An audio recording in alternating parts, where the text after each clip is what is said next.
Hello, one. No. Hello, all. Welcome to this April 6th edition of Show Business. It's been a while, but we're back with just news, I guess, is the best way to put it. In case you missed the last time I was here, I was CP. I am still CP. I got Jaime and Fuego here from the Horror Show and in Fuegotainment.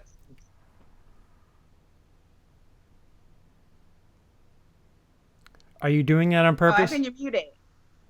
What? Are you miming on purpose?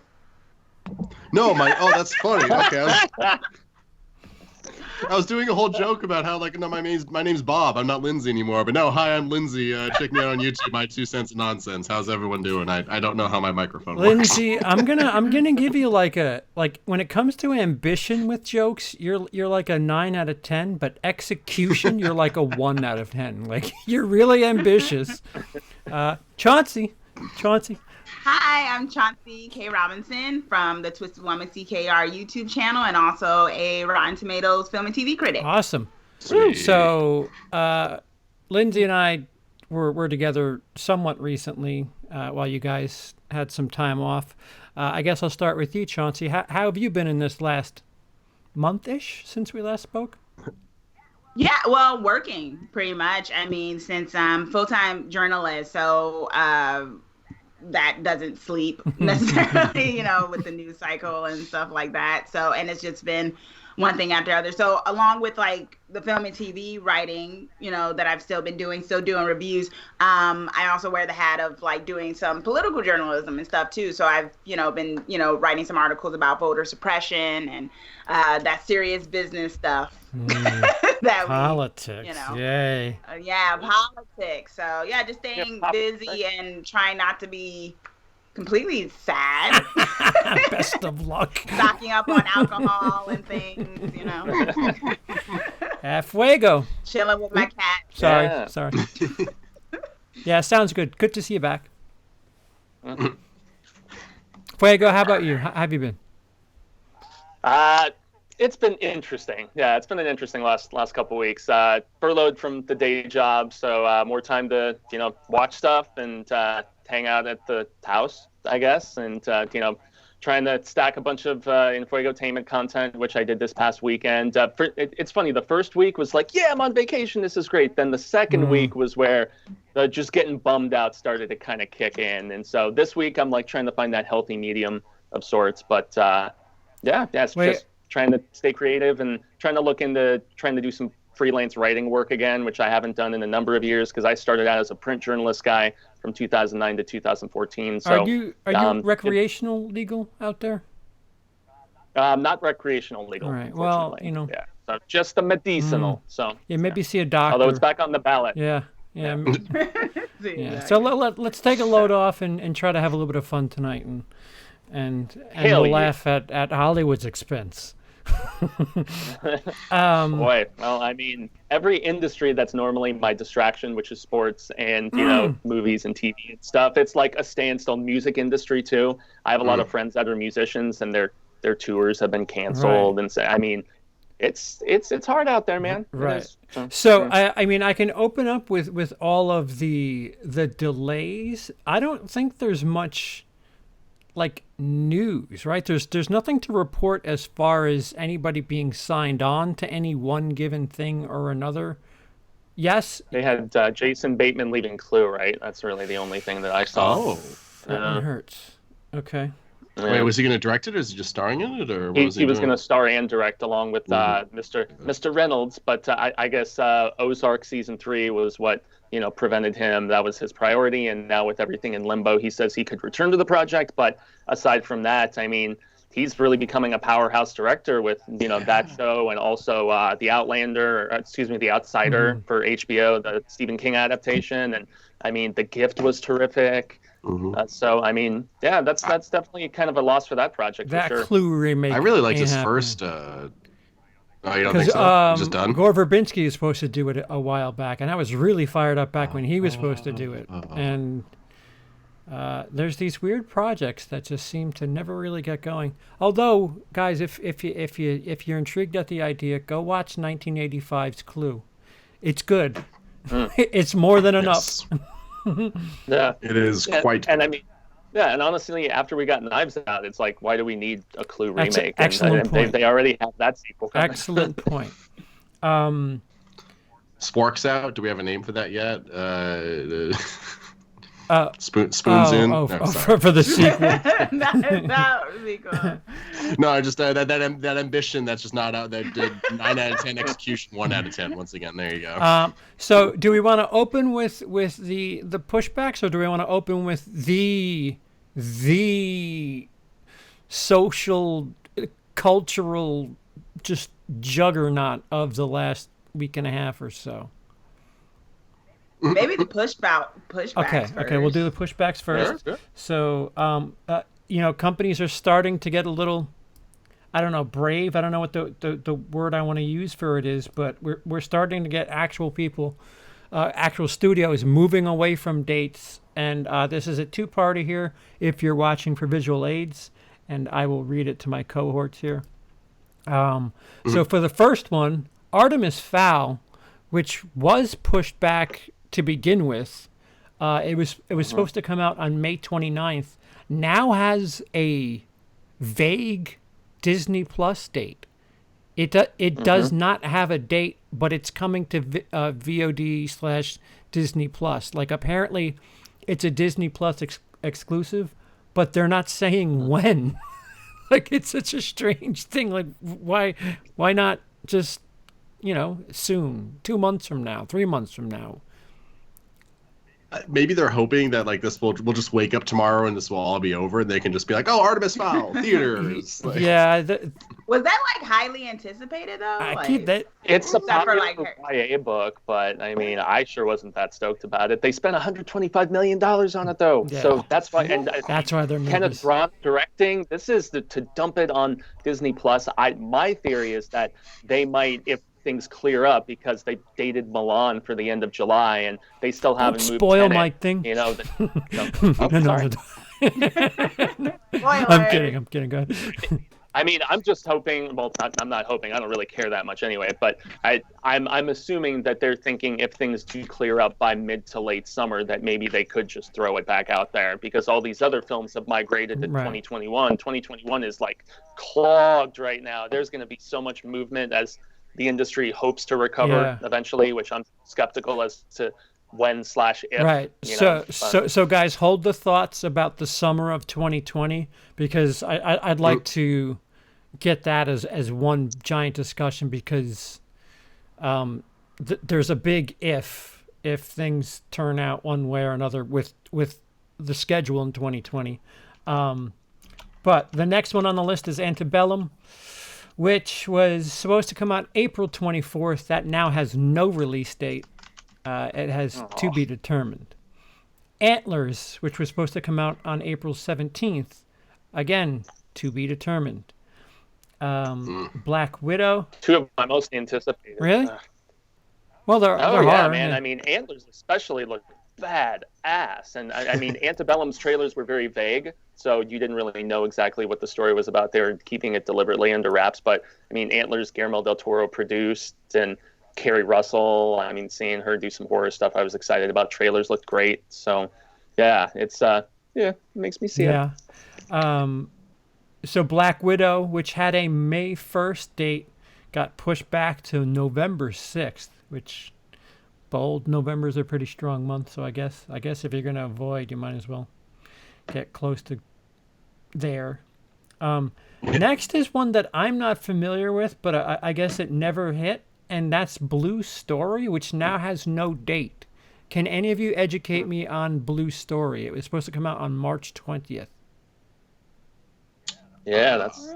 It's very sad, very color graded, very. It stars a blue whale, and it eats a lot of blueberries. It could be a Breaking Bad like a spin-off movie. No, it's actually a prequel. The blue is the warmest color. I'm sure some men and women, I guess, would be interested in that. I'll say. Yeah, we have a lot on this list. Hold on, I'm only halfway doing the first one. The one that hurts here, Candyman. Also, thanks for watching, guys. It's so happy to see some of these familiar voices and just people like, oh my god, I haven't seen Tim, hi, and everyone. Like, it just makes me happy. So, Blue Story, it's apparently a British crime drama. So it looks like it was already out in cinemas in November on the other side of the pond, and it was getting an American release. So they just put there you it go. put it on home media. If it's seen theaters, just give it to us.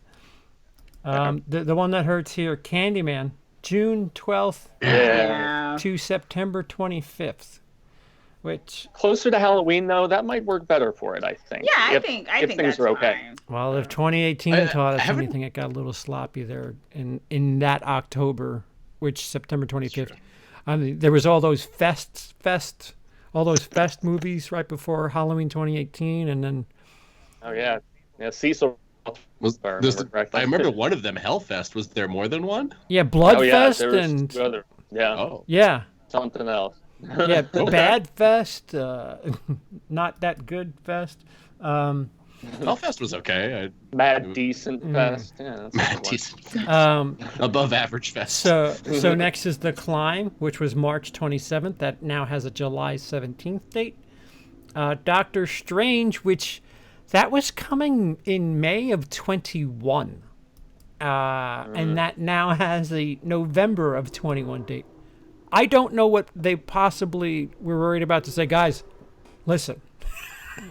Well, didn't that lose its director too? Maybe that's. It did. And then it has Sam Raimi reportedly coming on, although it's still unconfirmed, unfortunately. But Dude, and Sam that Raimi excites very much And so. yeah, they probably can't film anything right now, so that's probably a lot more issues than just pushing it back. They need to film stuff, I'm thinking. Well, I am very sad to see Scott Derrickson go. I do like him as a director. You know, a Doctor lot. Strange. Yeah. I don't give that one movie enough credit, but I really had a good time with that really weird, not very superhero movie. Dormammu, I'm here to bargain. I just love that part, man. It's so funny.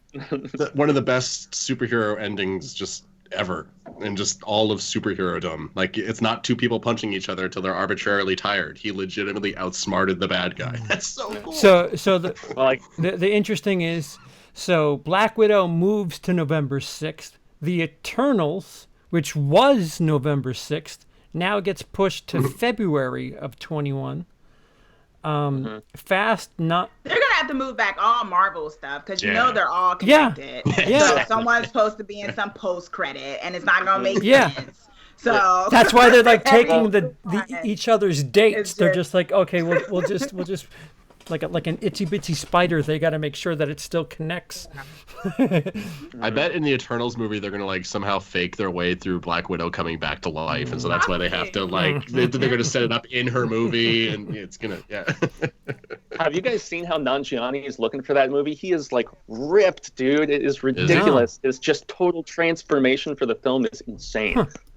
Oh, Kumail Nanjiani. Oh, I think you said Kumail Nanjiani. yeah. No, dude, that guy's He is jacked now. It's nuts. He's Hemsworth status as far as I'm considered now. Like, he's in a bar and he offers me a drink. Okay, sure, this is happening. Fast 9, that was one of the first ones that really got out in front of everything. That was supposed to be May 22nd. It's now pushed basically a full year to April of 2021. Free Guy, which I was really intrigued with, the Ryan Reynolds video game movie, July 3rd. Yeah. July 3rd. That was a charming trailer. Now has a December 11th date, so that could be like, Jumanji money for next year. I feel like that's going to be like a really cute gimmick that gets old after a while, but it'll be really cute before it gets old. Cute's okay for a little bit. Wes Anderson's French Dispatch from July 24th to October 16th. It's like award season status, which will probably work better for that film anyway, I would imagine. So. Ghostbusters, July 10th. Now it's in March of 21. Oh, it makes me sad. Greyhound, June 12th to be determined. Anybody know what Greyhound is? The bus or the dog? Is that why it's to be determined? Guys, nobody knows what this is. it looks like it's a Tom Hanks movie. That's why it's delayed. The World War II movie. Yeah. Oh, Yeah, which okay. I think he wrote it also, if I'm not mistaken. yeah, he had to take care of some stuff, so maybe they needed to. That makes sense why it's to be determined now, because he's probably got to, get He's a better, little under the get weather. better, and film some stuff. Yeah. Okay, so that's the first half. Anything? I mean, I think we're all in agreement that Candyman hurts out of all of them. Is there something there? That movie looks so good. Yeah, It just looks so good. Yeah. Like I was getting stupidly excited for it. Anyway, I still contend being closer to Halloween, it might work to its benefit. Even though I'm bummed we'll be seeing it later, maybe its box office chances can improve with just being closer to spooky season. So that's true. That's Chauncey? true. Yeah, I think it'll be fine. I mean, it's an anticipated movie. It's kind of one of those movies that most people are going to want to see, like Fast and the Furious type thing. So I think it'll be fine. As long as it doesn't have like really crazy competition, when it does open. But Yeah. I guess we'll see. It is weird. It is weird. Like the more we push back, the more people are just gonna accidentally step on toes. The thing I think is unique about so far the first half of this list, we have Disney, Searchlight, which is Disney. Disney, Lionsgate, Searchlight, which is Disney, Marvel, Paramount, Universal, Sony, picture. What's PC? Sony. Oh, it's their indie subsection. Off the top of my head, I'm not sure. Marvel, Universal, Fox, which is Disney, Searchlight, which is Disney, and then 2 Sonys. So there's 3 Sonys, one, 2, 3. Oh boy, 4, 5, 6, 7 Disneys on that list that are getting pushed. All right, so on to the second half. Indiana Jones 5, like, really? The date was July 2021, and it's been Interesting. pushed to 2022. Oh, and by the way, Avatar 2 is going to be running a little late too. In the Heights, which I'm unfamiliar with, June 26th now has a to be. That's the. Sorry. No. Please go ahead. In the Heights, it's Lin-Manuel's his other Broadway play. Oh, In the Heights, like, and it's a musical too, right? Neighborhood. Yeah, it's a musical. I guess they had a trailer for it already, so it's been filmed. So I guess maybe they just once again want to find an audience. Yeah. That looked really good. I saw a trailer for that before something, and I was like, yeah, that looked good. Huh. Okay. I forgot about that. Something to look forward to eventually. Maybe. The one common denominator I've been like, conspiracy theory aluminum hat wearing is when it comes to Warner and Universal, they're just to be determined. They're not saying unless of course it's something huge where they expect to make $1 billion. They're not really, jumping into a date, and I have a small theory on that. We can get to that later. Disney's Jungle Cruise, which was supposed to be July 24th, has been pushed back a full year to July 2021. Maybe you can reshoot it and maybe make it look good. I thought it looked good. That's the one, the Rock one, right? Yeah, with Him and Emily Blunt. Yeah, All right. I was excited. All right. It looked Oh, don't funny. touch it. I'm always Chauncey down for Emily, don't get me wrong. No. I mean, it could be the next Jumanji, just like being out in, that's nature. fair. You know what? Craziness going That's down. fair. I went to Jumanji thinking I was going to hate it. Same thing with Pirates. When Pirates first came out, I was like, this is stupid. Oh, all right, this is pretty good. Too bad they couldn't maintain that quality with those later ones, though, I tell you. The Minions sequel was supposed to come out in July. That's been pushed back a full year, which apparently is like the Groot. What's his name? Gru? What's his? The Rise of Groot or something like that. Yeah. Yeah, you can't have somebody named Gru and Groot in kids movies. Wait, which came first, Gru or Groot? What, Despicable Me or That's a good question. Guardians? That's a good question. I don't know. I think Despicable Me was before the first Guardians, because the first Really? Despicable Me was like 2004. Is it that old, really? No, it's not that old. 2010. Well, so yeah, okay. 2 years. Yeah, they're Wait. first. All right, Guardians, you got to pick another thing. Wasn't Groot in the comics like way before? Oh, point to Yeah. Chauncey. This is based on Yeah. comics. All right, Gru, you gotta. I think I'm not well versed with them. I 'Cause don't it's really not like Guardians of DC. the Galaxy, but No, I don't think anybody really knew about Guardians of the Galaxy before the movie. right? No Yeah. one knew about them. So Morbius, that was a big one, pretty devastating for people. July 31st. It's now March 2021 on that release date. Mulan went from March 27th and now it's July 24th. I don't know when people move to the summer of this year with some firm dates. I really kind of scratch my head like, oh, you're confident in that date. Okay. Interesting. I think they just really want to get it out. I mean, this has gotten that, especially this movie. It's just Put it on that plus. they want to be done with it at this point. Yeah, if I was Disney, I would just make Disney Plus like $25 a month and just say, listen, here's everything we had planned. You want it? Because it's here now. I don't Or do know. like a They tier put that- system, like like $12 Yeah. a month or whatever for the regular, and then like 25 to 30 if you want like new release movies. Like Yeah. Well, I mean, they've been doing that $19.99 on demand, so I don't think they want it on Disney Plus, where people are spending $12.99 for the whole month. They want it $20 a pop per viewing. No, you know? you're right. That's- You're right. There's got to be some sort of middle ground, and this is why I'm dying to know digital VOD numbers. Oh, Craig Adams 667 only found your channel a couple weeks ago, but love your content. Thanks, Craig. We're normally here Mondays, but with theaters being not open here in North America, we're a bit shoddy right now, but we're catching up with news, so much appreciated. Thank you for that. Yeah. yeah, thank you, man. On to this is the one. All right, so this one is strange. So the next one You're strange. is My Spy, which has been pushed back 1,002 times.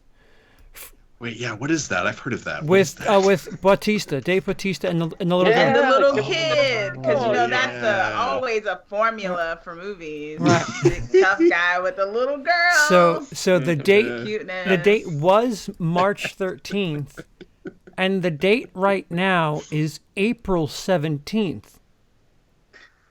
As in, That's another one they just need to put on streaming somewhere. I like- I just don't. I don't. I think thought that's they what they meant. Like, I'm like, oh, so they're going to VOD it on April 17th. They haven't specified. They've said April 17th it's coming to theaters. And it's like, where? where. They probably just forgot about it. They're like, oh, that movie. Oh, Guys. yeah, we even remember to put that in the press Guys, release. that Peru market is really hardcore about My Spy, and their shit's still open. Oh, I was what was charmed by the trailer, the though. Vin Diesel version of that? The Transporter or something like that? That was Or the- I want to say. Yeah, no, the Babysitter maybe, because I'm trying to Oh, find the figures on those Tooth movies, because Fairy? maybe those movies all secretly made. Yeah, the Tooth Fairy made 112 million.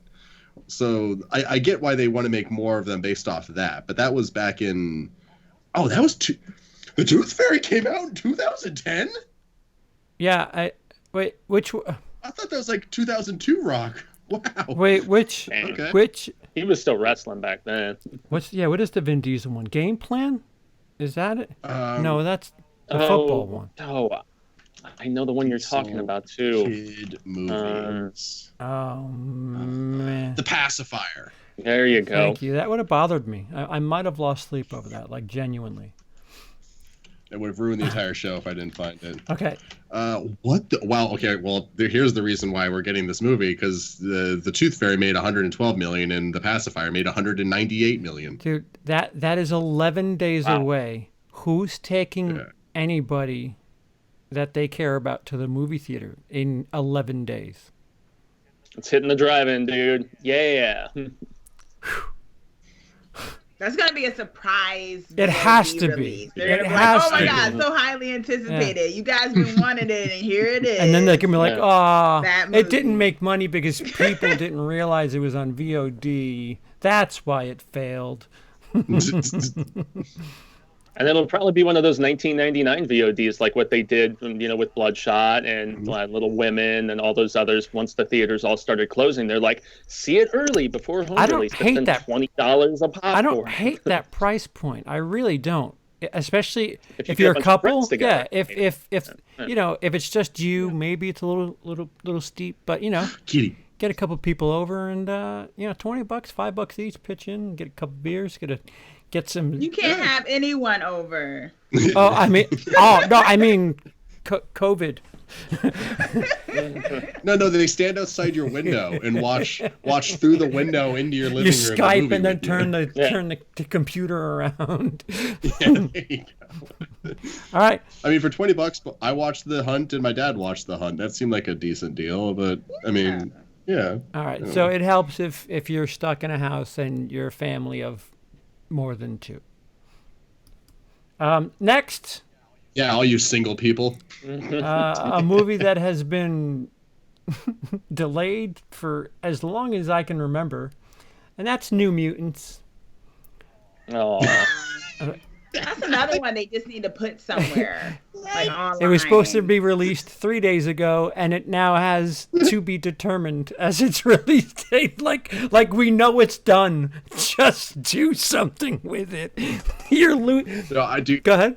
I swear to God, someone had that movie on a flash drive with all the footage, and they Dropped left it in a their puddle. pants when they threw them in the washing machine, and now it's all gone. The movie's gone. It doesn't exist anymore.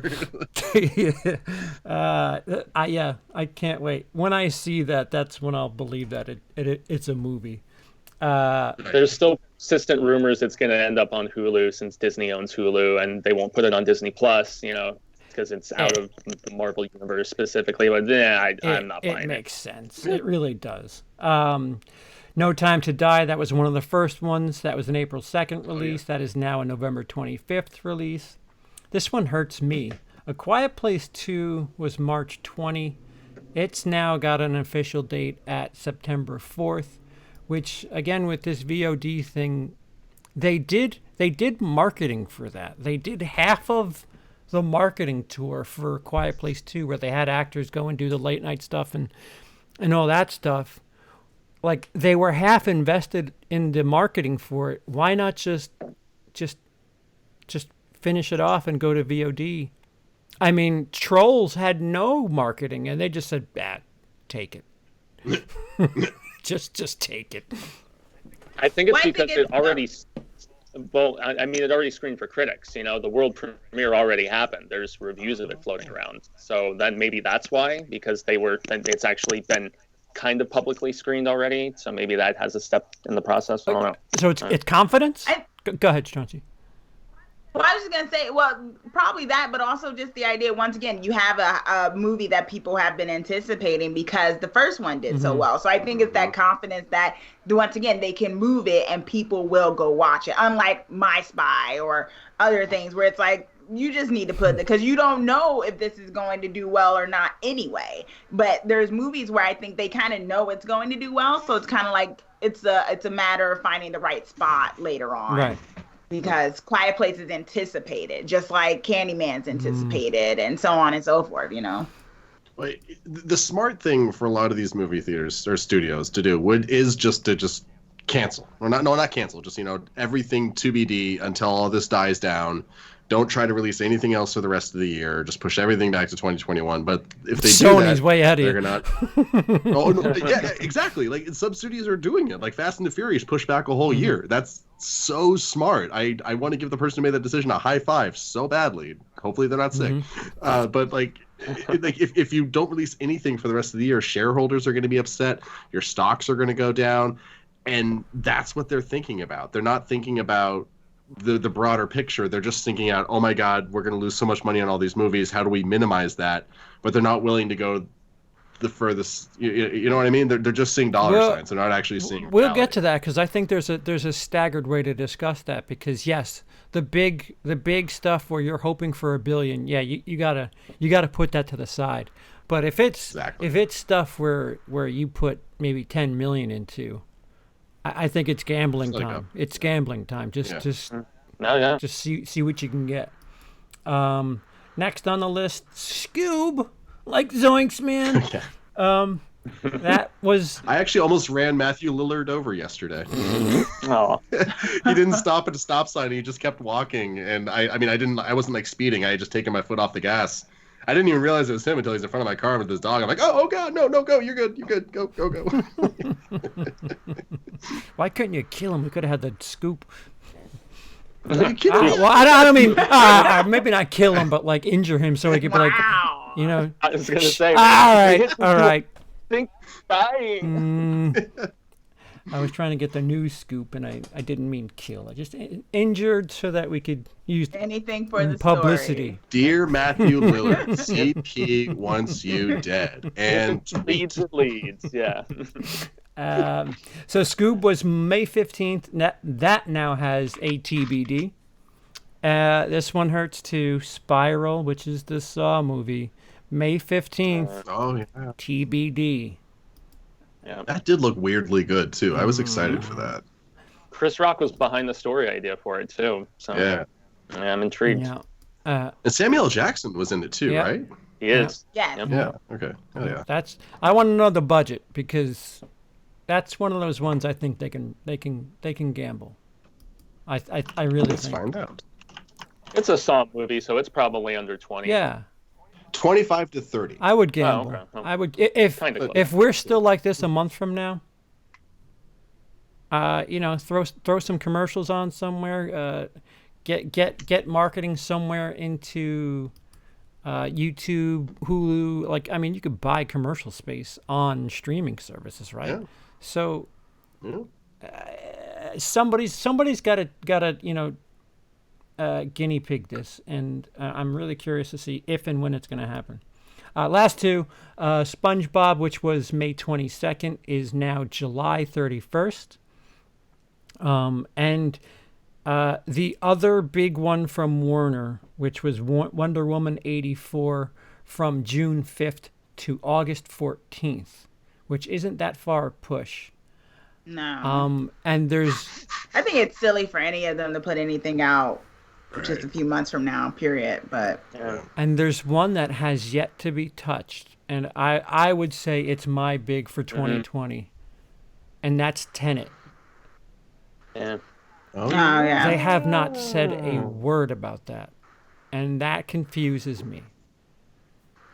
I wonder if Nolan's like, if you push my movie back, I will kill you. Well, where are they going to put it? Because I think we talked about this before when it was just you and me, or maybe it was in the whole crew. But like, there's no way Nolan's going to be okay with his movie releasing on VOD. Well, that man will we were literally talking shit about a brick. Yeah, okay. Because he was already throwing shade at Netflix and stuff. Like he's not gonna be okay with that. Right. But that's another movie where it's highly anticipated just because of who it is behind. So I think they could probably put that out later. Yeah, I can honestly, see that. Nolan movies are worth seeing. Oh, go ahead, Fuego, go ahead. Oh no, I was gonna say that's one they could push to like December, and I'm sure it would crush. Absolutely. Yeah.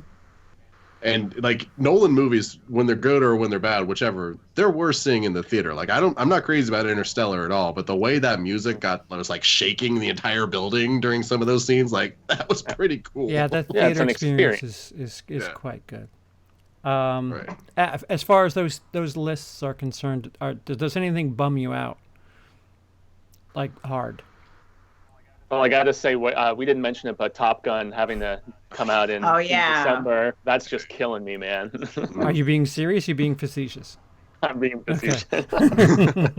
I was looking forward to it. Yeah, moderate. I think for me with this is just the one the one Marvel movie I was anticipating is probably going to be affected by their puzzle piece, because they were already, for whatever reason, going to put Black Panther all the way to, like, I think 2022. So I know, like, with all this moving back, we probably won't get another one until like 2023 at this point now, because it's part of like whatever phase we're on. I don't really care about that. Yeah, But like with everyone getting pushed back, they're going to push that back even further now. So that's the one thing of this that bums me out. Like, yeah, that's a Phase 5 movie, and we didn't mention the other. So they shifted all the Phase 4 films, like the ones that CP didn't mention were Shang-Chi had to move to May of 21, just like Love and Thunder had to move from November of 21 to February of 22. So they shifted everything. Yeah. It's just a shifting of all of their, sequential stuff. And so, all the Phase 5 stuff. I mean, I was stoked to see, oh boy, what's his face from Detective Season 3, Mahershala Ali, right? From Blade. Yeah, he was supposed to be Blade in Phase 5 as well, and so that's, who the hell knows if that's even going to happen at this point. So that'll break my heart, because they had him come out on stage at the announcement, and he looked dope. So if for some miraculous reason theaters open in July, there's this. I don't see it either. I'm just trying to, open up a bit of a theoretical discussion here. What, with that wide open schedule, do you see somebody coming in and saying, "All right, well, we'll take it from here"? I have a feeling it's going to be like a bidding war almost, to see like, all right, guys, AMC is open again. We're desperate for money. Who wants to show their movies this weekend? Everyone wants to show it, incentivizes. I mean, that's how I see it. And probably not. Maybe there's some contracts or whatever to keep it from being that. Right. So that's what I would assume. We'll get to that second half, Lindsey. Thank you. So something that I've noticed is Disney is moving anything they've got their hands on, unless they somehow have this backdoor, like whatever the hell they're putting on Disney Plus and not telling anybody when. Really weird. Sony is right behind Disney. They don't want to piss Disney off. Paramount is kind of about things. And Lionsgate has kind of been The two studios that save for movies that they're expecting to make a ton of money, Warner and Universal, they're not talking, they're not moving anything. I mean, which is ballsy. Right. And it goes back to something that we've talked about a couple of times in the past. I think this is my belief that Warner and Universal want to try the VOD thing. They want to. Yeah, I'm pretty sure what they want is a little bit more control of the price too. But Lindsey, what was the oldest article you found from 2016? Yeah, you sent me on a mission to find something from 2018 about this, and I could not find that article, but I did find something from 2016. Makes it worse. What's at stake? And yeah, right. I mean, that's how long these things have been in the talk for. And the article is "What's at Stake in Warner Bros. And Universal's Premium VOD Talks." So this is probably like the very earliest of it. And sorry, it's been a minute since I looked at the article. Let me just get the exact figure here. NATO hasn't weighed in yet on this week's news of them wanting to do this. However, it comes at no surprise to hear that these studios are seriously considering a shortened premium window, given that they're owned, in Warner Brothers' case, to be owned by telecom communication companies. And with home entertainment industry revenues down around 24% since 2004, a loss of about $8 billion annually, some major studios are looking to recapture that cash in a streaming era. 2016, people have been saying things like this. Right. So, then there's the other half of that news, which this doesn't affect everybody in the movie theater world, but AMC is in trouble. With each passing week that they can't keep their buildings open, they're losing money. I don't know if they were considering going bankrupt or what, but I read an article that said that they will be out of business if this lasts much longer. Well, I mean, a question. Sorry, Fuego. Oh, you're fine. You worked at a theater for. I'm rude. I do apologize. You used to work in movie theaters, CP. What was the? Oh God, what's the profit margin? Oh, it's. Do you know like what it was? So in the beginning, again, this is old news. They might have altered it because every 3 or 4 years they were working on like a new deal. Mm-hmm. So as far back as I go. The opening weekend, the production company, the distributor, they got 90% of the ticket price. So, damn. Right. Okay. But the thing of it is, if a movie was good and stayed in theaters, like by the time you were at like week 4, the theater company was getting like 51% of the ticket price. And so what the problem started becoming was you had these 20, 25, these giant movie plexes that had 20 screens. And, well, Disney would say, all right, you know what, we're going to put Avengers on 15 screens. And the theaters would do it, even at their measly 10% per ticket, because Disney has all the power, and because they're at their mercy, right? Exactly. It's like if they don't do it, they're like, we'll just pull the movie and not even let you show it at all unless you adhere to our demand. And apparently, a couple of times they kind of swung around their Star Wars weight in similar situations where it's like, hey, we want Beauty and the Beast on 5 of your 10 screens. If not, then you're only getting 1 screen of Star Wars.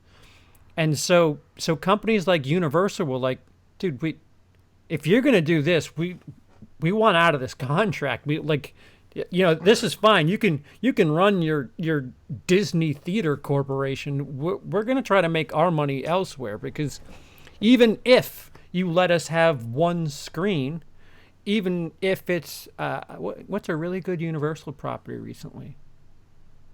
Invisible Man. What's a really good Universal property recently? Jurassic World. Okay, Jurassic World. Yeah, let's just. Oh, I'm angry now. Wow. Keep going, though. Keep going. So for profit's sake, a big one was Get Out. Get Out made a ton of money for Universal because they had nothing invested in it. Sure.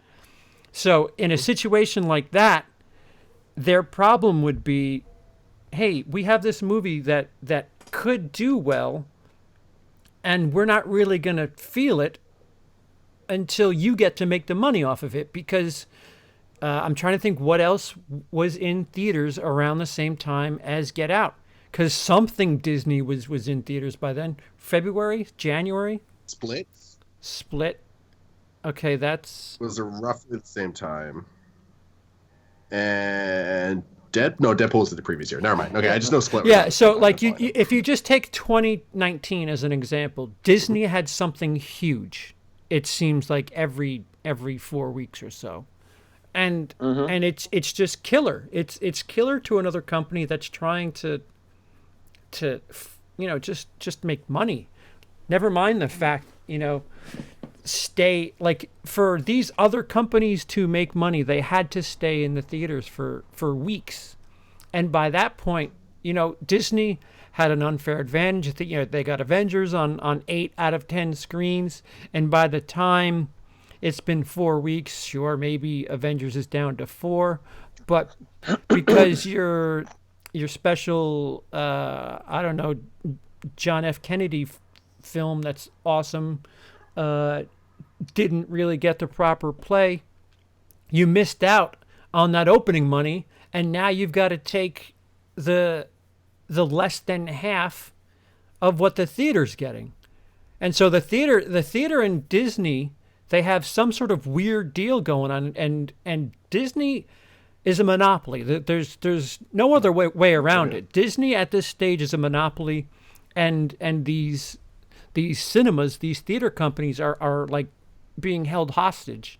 So companies like Warner, who have made some hits in the past, Warner and Universal have actively been trying to back out of these deals where they're so tight.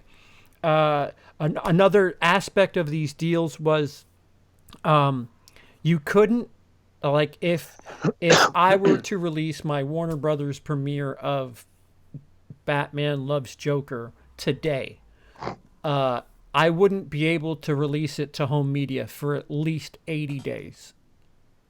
And I couldn't put it on Blu-ray. I couldn't sell it. I'd have to rent it.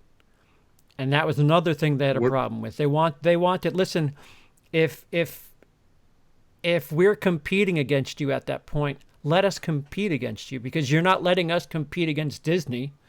So this isn't fair. We're not getting represented at the theater because you just fill 80% of your building with Disney. And then once it finally comes time to where we get to make less money, then you're okay to have our stuff. Well, and now we're closer to the point where we can just do it ourselves. So let us just do it ourselves. When were these contracts signed? Do you know? I don't know when they were signed. I I doubt they've been yearly.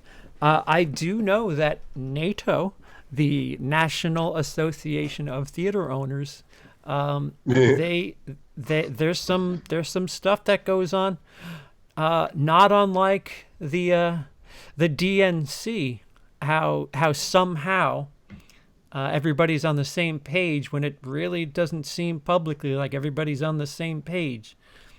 So something's really off about this theatrical run situation, and I think this horrible real world situation has opened up an opportunity. I mean, you've seen Universal and Warner really jump on it, and I'm trying to.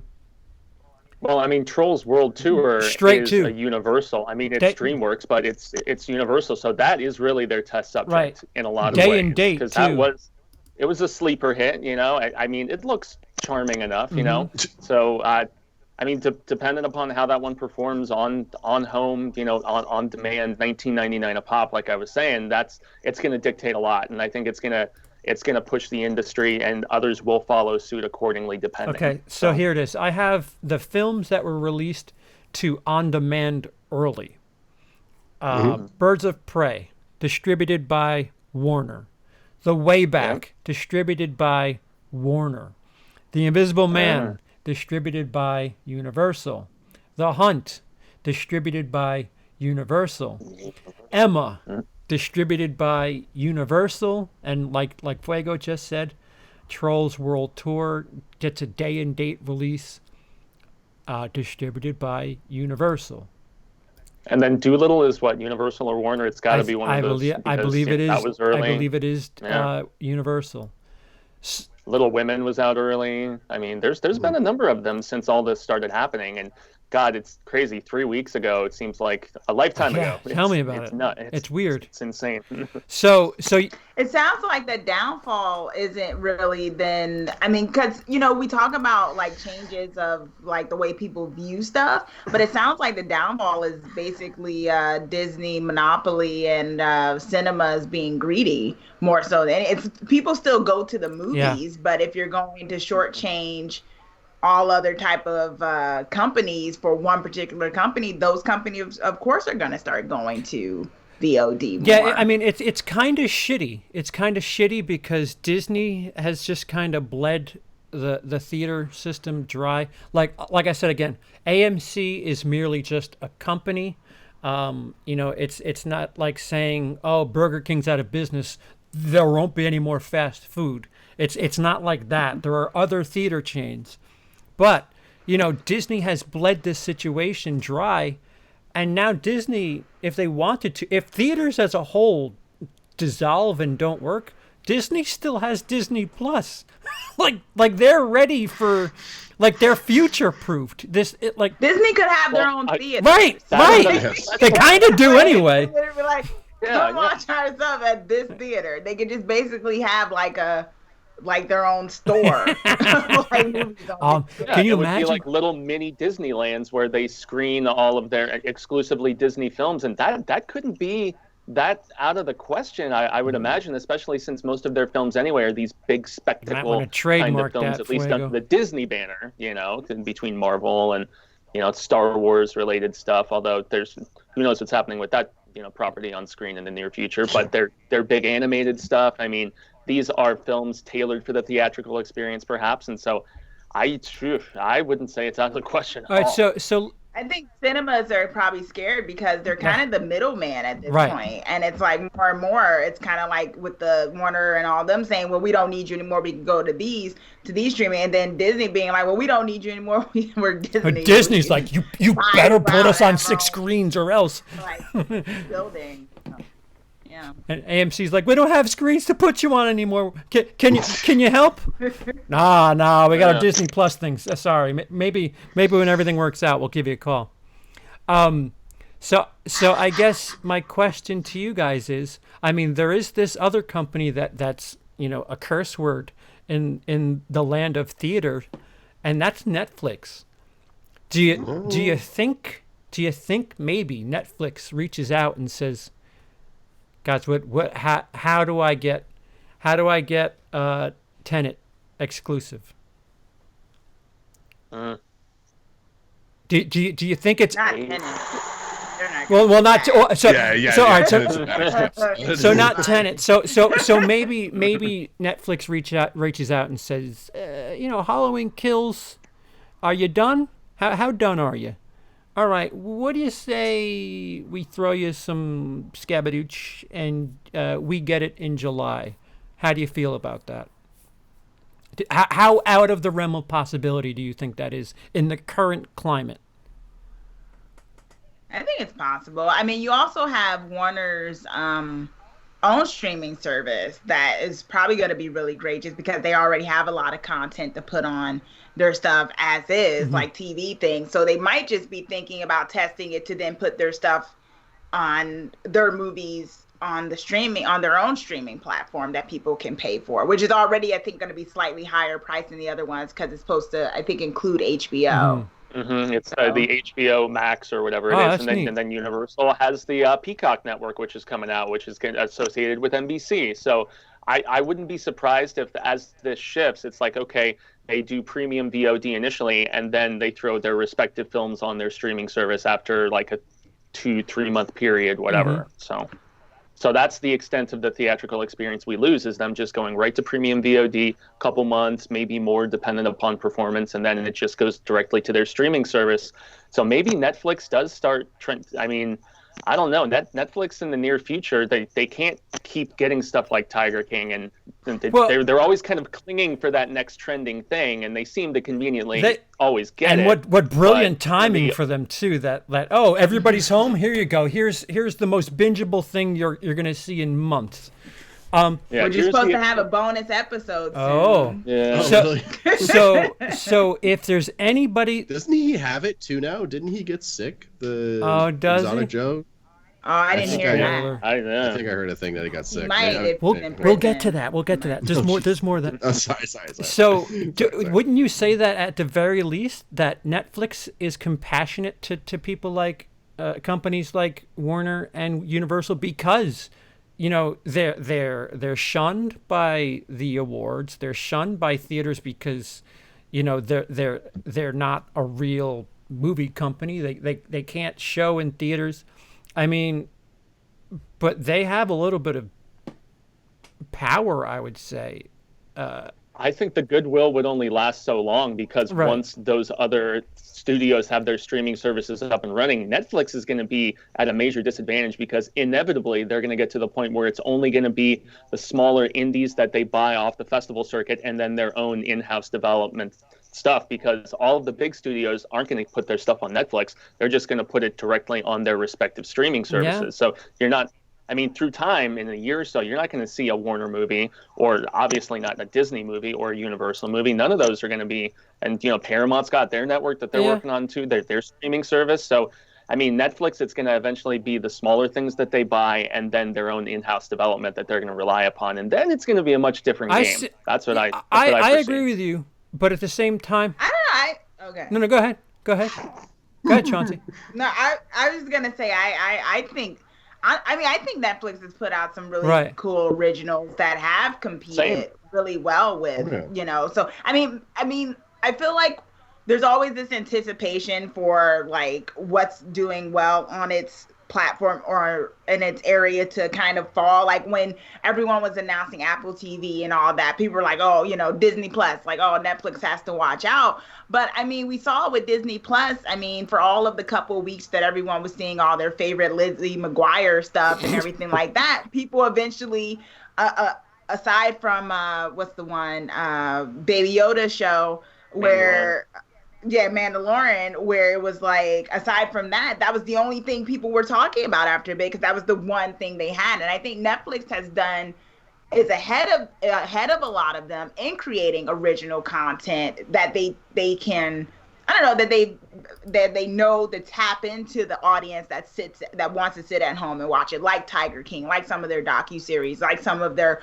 original movies and things. So I think the other companies might have a different kind of, might have a little bit of a disadvantage having to try to figure that out. Because I don't think it's going to be the same as like put this big type movie onto a small screen. If that's not going to be the same exactly, I think it's going to be a harder, they're going to have to really try to develop the content, their original content, to work in that way that Netflix has been honing for a couple of years now, as they've been phasing out, the stuff they buy versus the stuff they put out originally. Like it's kind of, they've been doing a trial and error for a couple of years now. Well, there has been a bit of a business aspect to things too. I mean, Sony and Disney, Sony's clinging to their little piece of Spider-Man. I wouldn't be surprised if somehow, if Universal and Netflix work something out where Netflix was like, listen, we'll help you out with this. We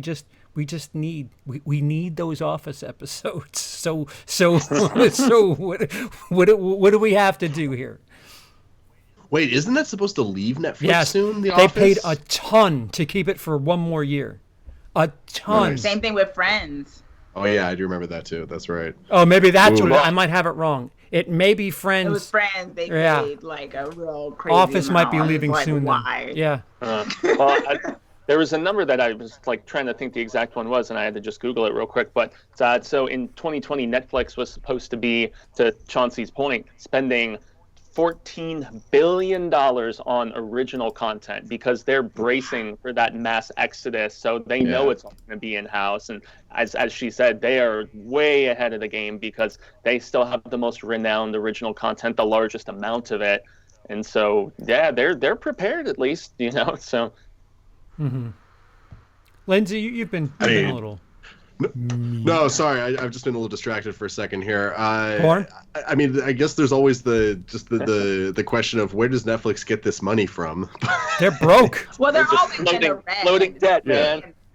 I mean, I think we talked about that before. They stay in the red. Like, but like, who are these creditors? What is their game? Like, what is the eventual end game? Because it's like, you stay in the red, and they never put out real numbers. And that's why it's like, even though we want to be like, it's like, if Netflix doesn't put out their actual numbers, they tell, this how many people, like, how do you even verify that? Like, how many, right. Well, I mean, tell us anything. I don't know how are they making money. 40 million people watched this thing this weekend. Also, we're broke. Yeah. I mean, I don't know. I'm so confused. Like, what is the end game? Like, do they eventually want to, like, I don't know, put commercials in there somewhere? Are they hoping that sponsors like do like in-house like product placement? Like, I don't.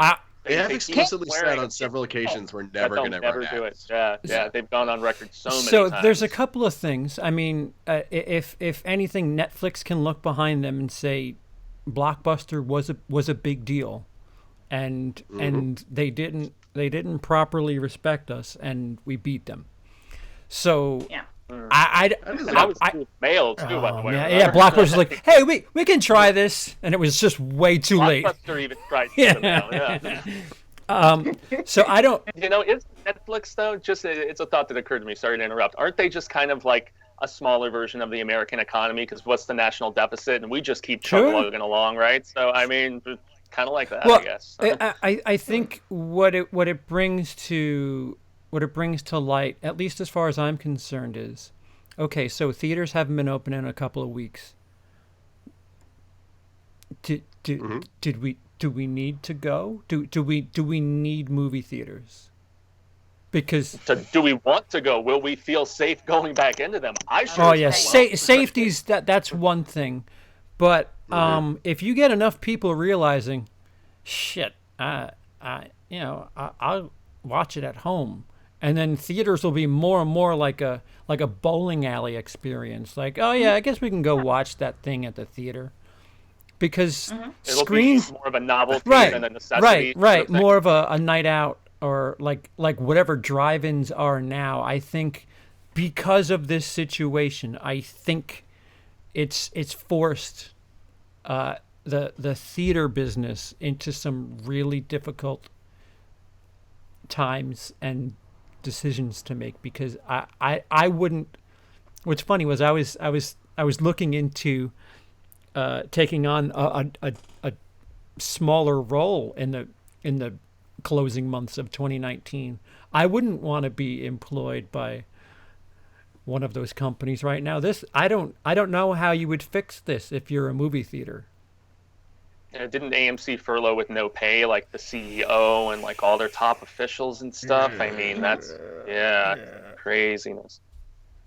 And if they do come back, the thing is, they're not, I mean, one of the things, like, we're not going to be able to come back to full capacity once they lift. Because if without a vaccine, like, that's just, it'd be silly. Like, we've seen places where they've said, everyone go back out, and everyone and their mother goes back to movies or something like that, and you have a second outbreak or something. So in that situation, what these theater placers are going to have to do is probably still sell at half price. Like towards the end, a lot of them were doing social distancing inside the theater, where they would do like a seat and then 3 seats and then another seat, and then they skipped every other row.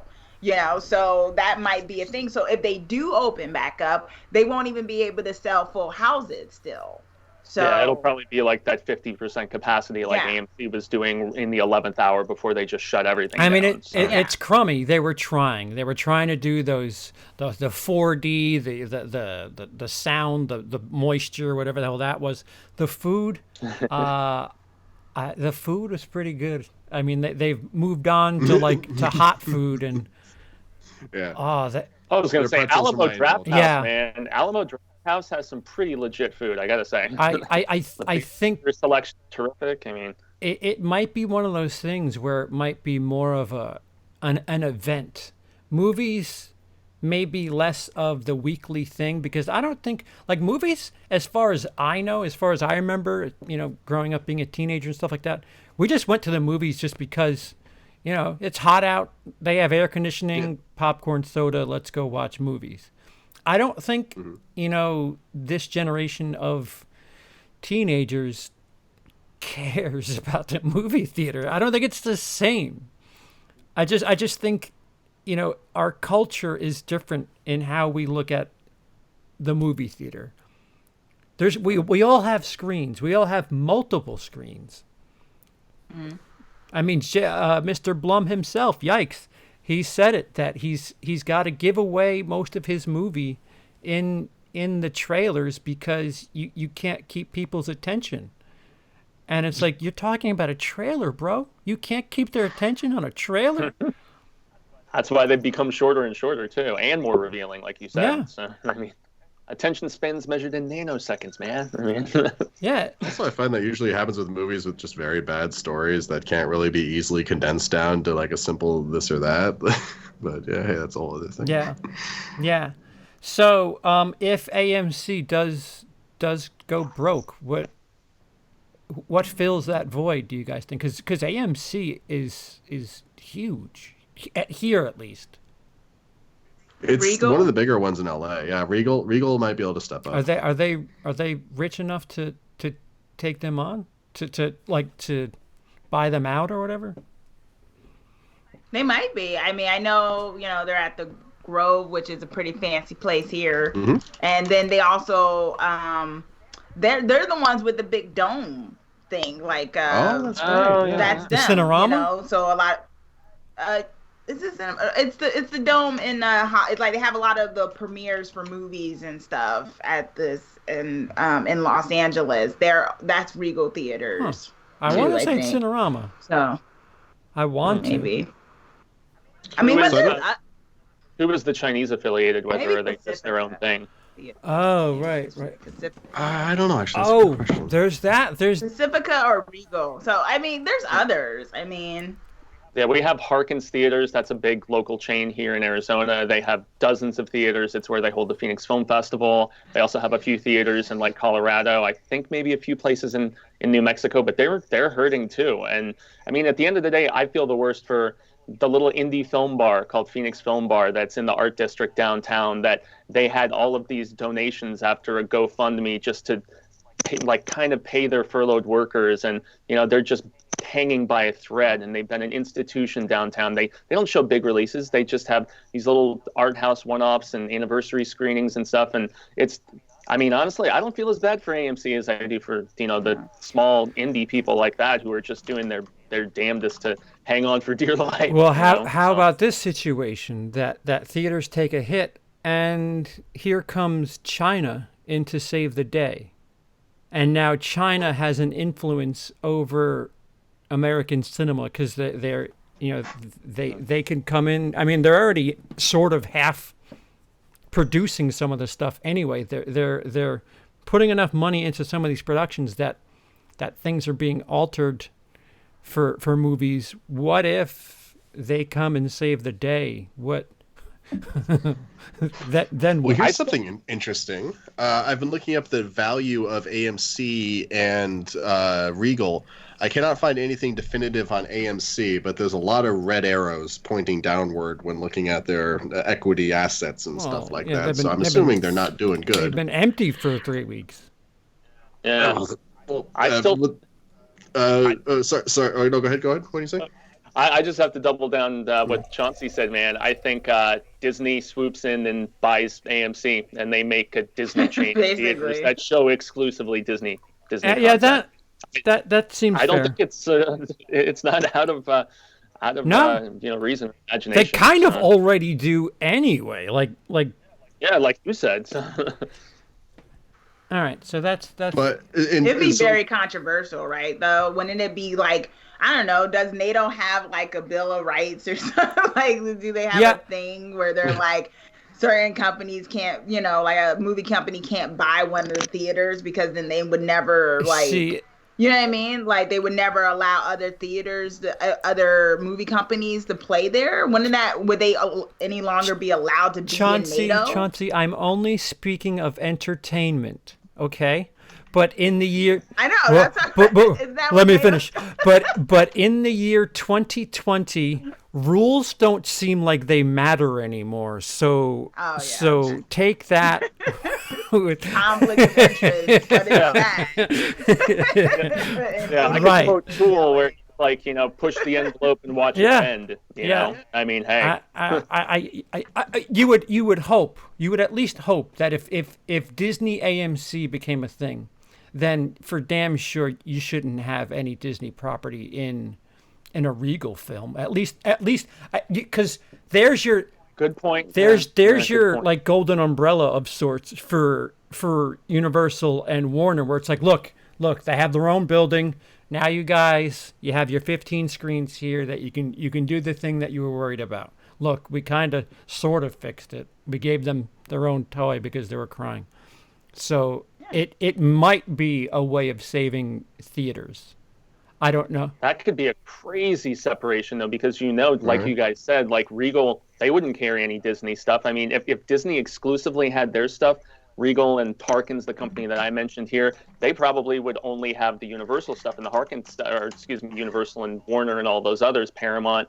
And so maybe that would actually work to the benefit of those other studios if that sort of separation happened and Disney had their own exclusive theaters, and then the others would be exclusively for everybody else. So and I don't know. That would be a weird change in the industry. You could see sure. people try again too. Like, you know, if Disney just if they just had like Mickey Mouse at their theaters, you know, kids are gonna just want to go there just to.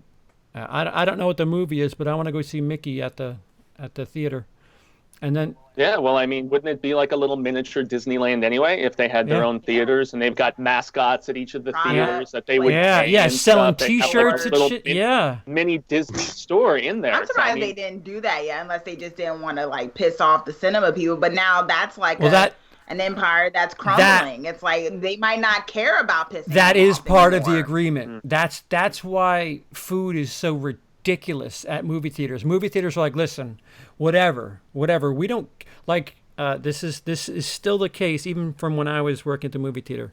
Once they're past the box office, the studios don't care. Once they're in the theaters don't care. We want you at that concession stand. What can we get out of you here? $15 for popcorn? Take it. You want a bucket that looks like Darth Vader's helmet? We can do that for you. $50. And you know that people do it. It was where they could license was the issue, and wasn't that why the studios got so mad though at them doing stuff like A-list, because they lowered the prices on the ticketing so much that the studios are like, hey, because that's the part that they get. You know, they just want concession money for the theaters themselves anyway. So that obviously caused studio versus theater tension. Yeah, I wouldn't say it was boiling to a head. I would say that this situation has just kind of forced everything to the forefront. Like, all right, what are we going to do about this? Because the problem's here and we have no choice. So I think I know who's going to buy AMC. Listen, I gotta move some things around, but.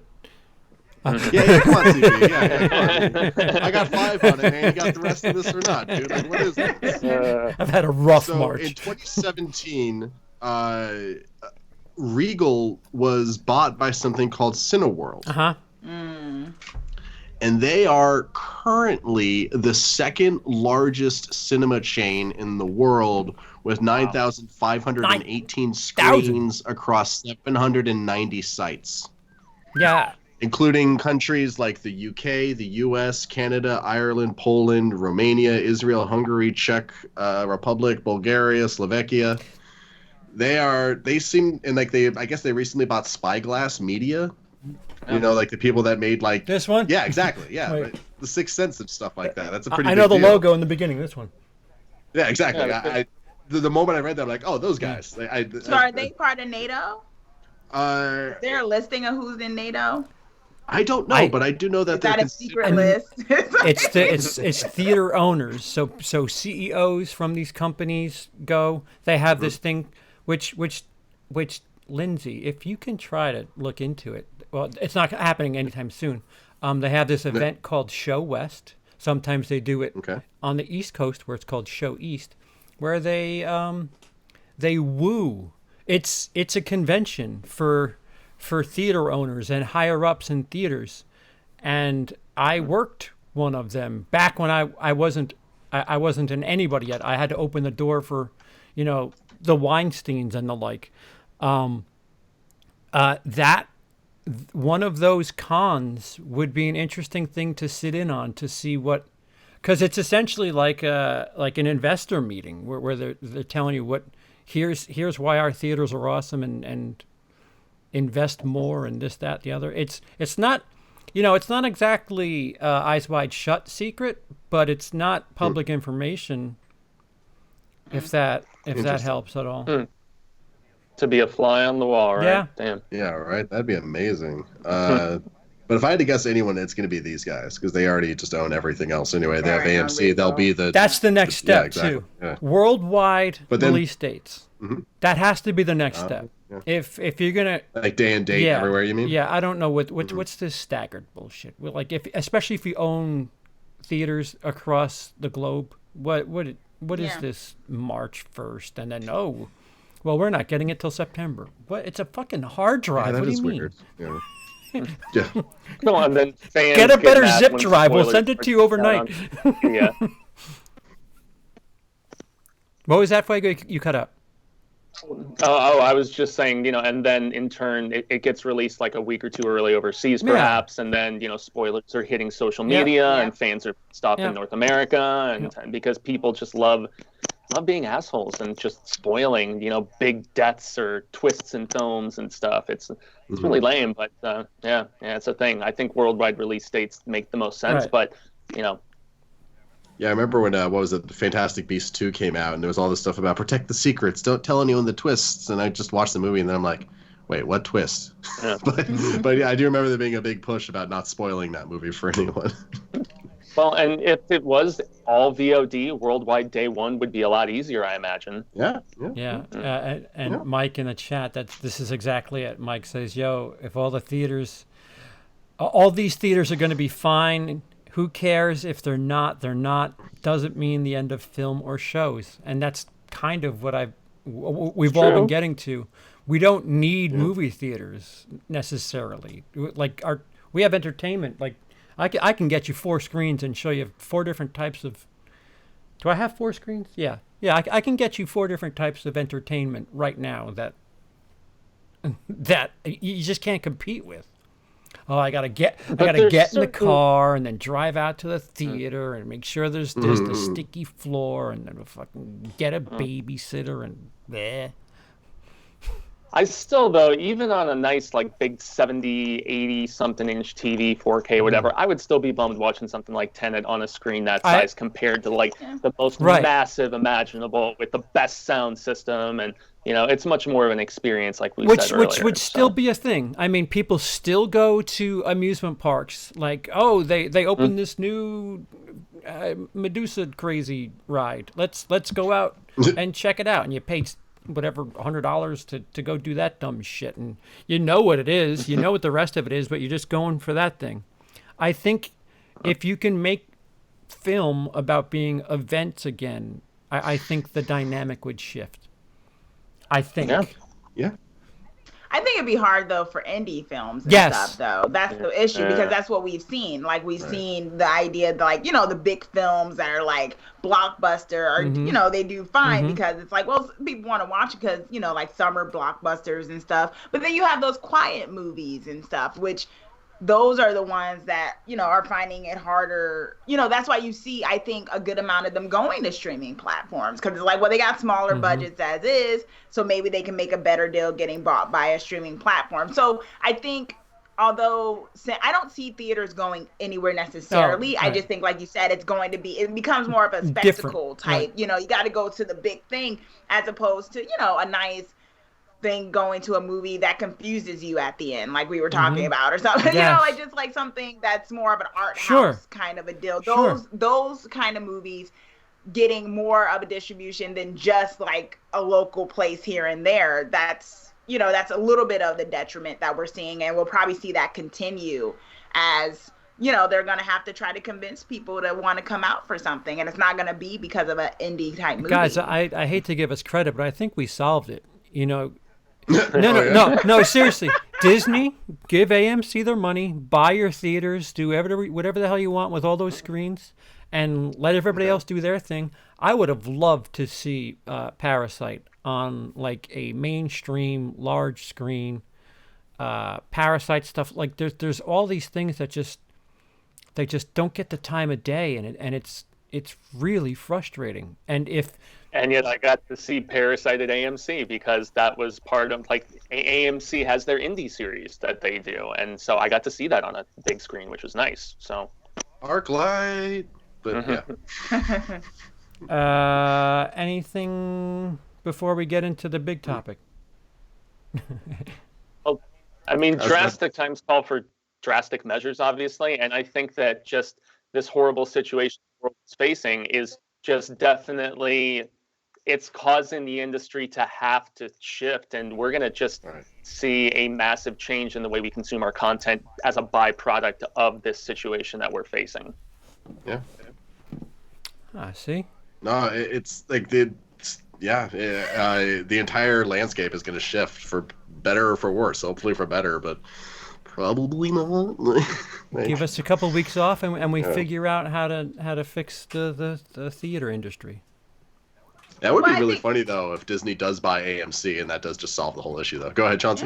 Yeah. I that too, and I just think there were people years ago who thought, like, once again, like Blockbuster would never go away, or that we'd always have drive-in. Like we're within it right now. You know, it's one of the things like, how could we not have this? You know, but there was time when people said something about the other thing, and then it's not there anymore. So I just think we're so embedded in this normal, but I think with everything that's happening, this is a new normal that we're entering. So a lot of stuff is just being like shaken to its core. A lot of stuff, if we're looking at it, was more fragile than they let on too. Or that, if you weren't someone who's paying attention to some of this stuff, you wouldn't know that some of these things were fragile. And then all of a sudden, a few weeks, and it's like AMC might not come back. Yeah. What? They had this membership program. Everything was cool. Like, and now it might, like, what's that? And then we hear that they've had financial problem for a minute. Like, it's just, it's showing people's colors, Yeah. Yeah. But it shows how fragile capitalism is. Fickle mistress it is. So speaking of capitalism, Netflix gave us another gem this past week, and they that's the big topic. Yeah, okay. Fuego's going to be a little bit quieter than the rest of us, but I haven't actually seen it yet, but yeah, okay. Have you really not seen it? I only watched a couple episodes. No, I kept just putting it off, but it's fine. I want to hear you guys' thoughts on it. I'm fascinated by the discussion around this thing. I guess a woman killed a guy on the show, or maybe killed a guy? Maybe. They imply, yeah. Yeah, okay. And I also heard that they reopened the case because of the fame the show has yeah. Well, they're doing an investigation. That'd be really cool if they could solve the crime. How many times has it been three white guys talking about a thing where we don't know what the hell we're talking about? I get to ask you, Chauncey, is this what a white stereotype is? Is Tiger King, is that a pretty on the nose? I don't think it's a white stereotype. I think it has the stereotypes of like that, like redneck type, Southern. Yeah. Like all of the weird. Yeah, it's a regional stereotype. Yeah. Type. Okay. Yeah, it's definitely a regional stereotype, and I think if you're not in. It's messy. That's the thing. It's just messy drama, and instead of Real Housewives of Atlanta or Real Housewives of rich people like Kim Kardashian. The loudest of us, yeah. Yeah, you got these tiger breeders. Like, that's who it is that has the drama in this particular case. Yeah, because I remember by about episode 3, I was like, this is really horrible. That was about as far as I got. Like, that's why I didn't finish it, was because it felt like reading a National Enquirer article or something to me, but just brought to life, National Enquirer is fake, though. You're watching it. Yeah, like, you can make this shit up, right? I don't know. It just it wasn't for me, but I know a lot of people seem to dig it. Car accident you can't keep your eyes off of, right? Yes, it's a train wreck that you cannot look away There's from. numbers that I never thought I'd be fascinated by. And the one that sticks out the most is it only cost $2,000 to get a tiger. I could get a French bulldog for $2,500. You're telling me it's cheaper to get a tiger than a fucking French bulldog? Well, in some cases, there's a loophole that you can get a license to get one for as little as $40. Like, it's pretty cheap.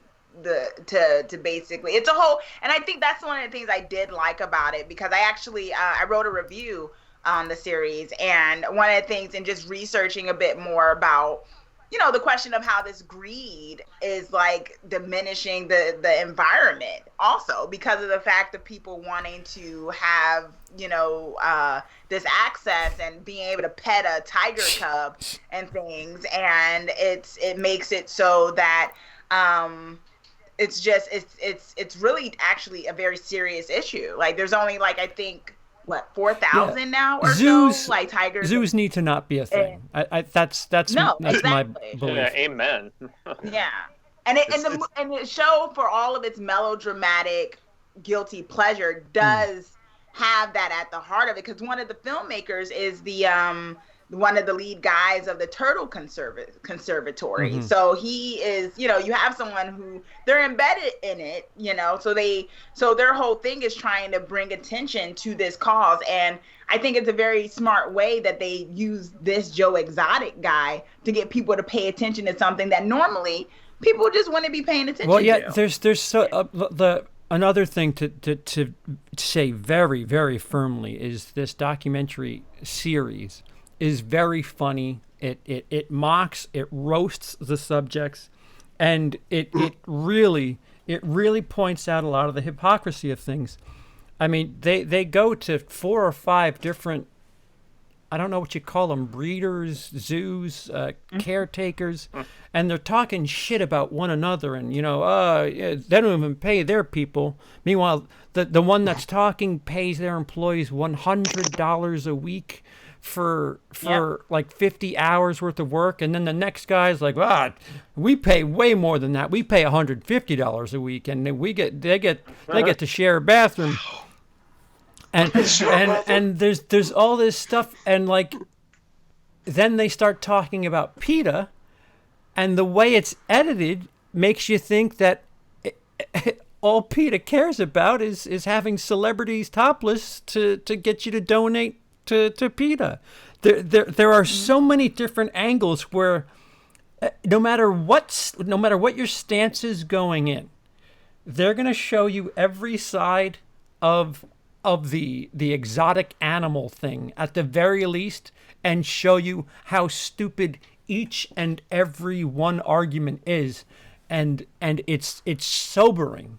And then by the time episode 5 comes around, it's like, oh, this is actually about things. This is not about weird. Like, I wanted the thing to be about these 5 to 6 interesting characters. Like, you could have renamed the show Grooming, and it would have still worked, because all of these separate people with their Jonestown environments, whether it be a dude who's riding around on an elephant who's got 7 wives that call him a name that translates to God. Like, I want more of that guy's story. Holy shit, that was insane. There's him. There's a woman whose husband disappeared, and everybody else thinks that she killed him, and there's all these stories about that. And so they is she like changed weirdly violent or anything? Like, what's well, there's her tigers. deal? Like... No, she's very chilled. Yeah. Okay. That's the thing. She's very chilled. But she's a multimillionaire woman who basically exploits her volunteers because she does not pay anyone at her thing. And it's like, how do you make this much money from the donations, plus her online platform? Like they explain, like she was one of the first people to utilize Facebook and YouTube and stuff. And she's making all of this money. And you kind of wonder, given how small the thing is and how she does not pay anybody, it's like, where is this money going? And it's and that's one, like you were saying, it's funny because on some docuseries they can do kind of interesting edits that kind of let you know what the editors kind of think of these people. But the interesting thing about this series that I found was that they don't do that. They honestly just at times they do. At times. But for the most part, the most damning thing is their own voice. Or when the people say, or when they let the camera roll. Like it's parts like with Doc Antler, who you're talking about, with the guy who has the like 4 wives and stuff. He actually did Britney Spears, one of her shows when she did Slave for You with the Because he's trained on a lot of like movies and stuff. He's that guy that people go to in Hollywood, funny enough. And it's like there are times when he keeps talking and it's clear he thinks they're gonna edit certain parts out, and they don't. They basically just keep what he said. Yeah. And they basically give a lot of these people their own rope to hang themselves. Like they just keep talking. Him especially, there's that one moment where they ask him a question and he snaps at the question. He goes, "You know what? You're going to make it seem like this is a fucking cult, and I can't answer this question." And it was like, ooh. No, you just made it sound like a cult, by the way. Ooh. Yeah. No, and that's what's so fascinating about it, I thought, because there's enough there that you put in some clips and you edit it. Like, there's a lot, but I think they toed it a fine line where it's not just straight out, we're making fun of these people the whole time. It's like they're literally, a lot of them are incriminating themselves and what they say. And one of the things is that the workers who work at these places, to me, and the tigers and the big cats are kind of the victims in all of this. That's the one sad aspect to me of the docuseries, because you see how these people work so hard. They work so hard. A lot of them are, parolees and things like that, and they don't have, or addicts, ex-addicts, and they don't have anywhere to go, and they get taken advantage of, and you see that in this in the series as well. There's just so many different dynamics. I mean, you could watch it for the surface level of the melodramatic Joe Exotic. It's a train wreck if that's all you want. But then you can see the different layers that make it really just a fascinating like exposure of like the human condition. Right. I forgot about that. I forgot about that, Chauncey. There with everybody. There's different people that you're following throughout. Well, not throughout, but for the first third or so of the series. It's really interesting to see these charismatic personalities and what they do to people to make them so loyal. I mean, you have somebody loses their arm relatively early in the show. And and these are people that aren't paid well. He for all intents and purposes, he really could have been paid and done well for. No, that was her. She could have been paid and done well and had a little bit of time off, but she was worried about getting back to work, and it was just like your arm is gone. Take 2 weeks. Just like, how did it get lost? Did a tiger attack her? Tiger arm in a cage. Tiger took it off. It's like the first episode, Lindsey. It goes right for the jugular pretty quickly with that show. Yeah, and the armular. Sorry. And I would also say for people who like, if you're like me, like I've got 3 cats. I love animals. I feed 2 cats who visit my apartment outside as well on a daily. I actually literally buy extra food for them and things. If you're like that one of the reasons why I was at first hesitant about watching this, because I was afraid of if I was going to see something that was going to upset me, in terms of just like how the animals are treated. And there's maybe 2 instances of that, but it's the baby scene. One is alluded to.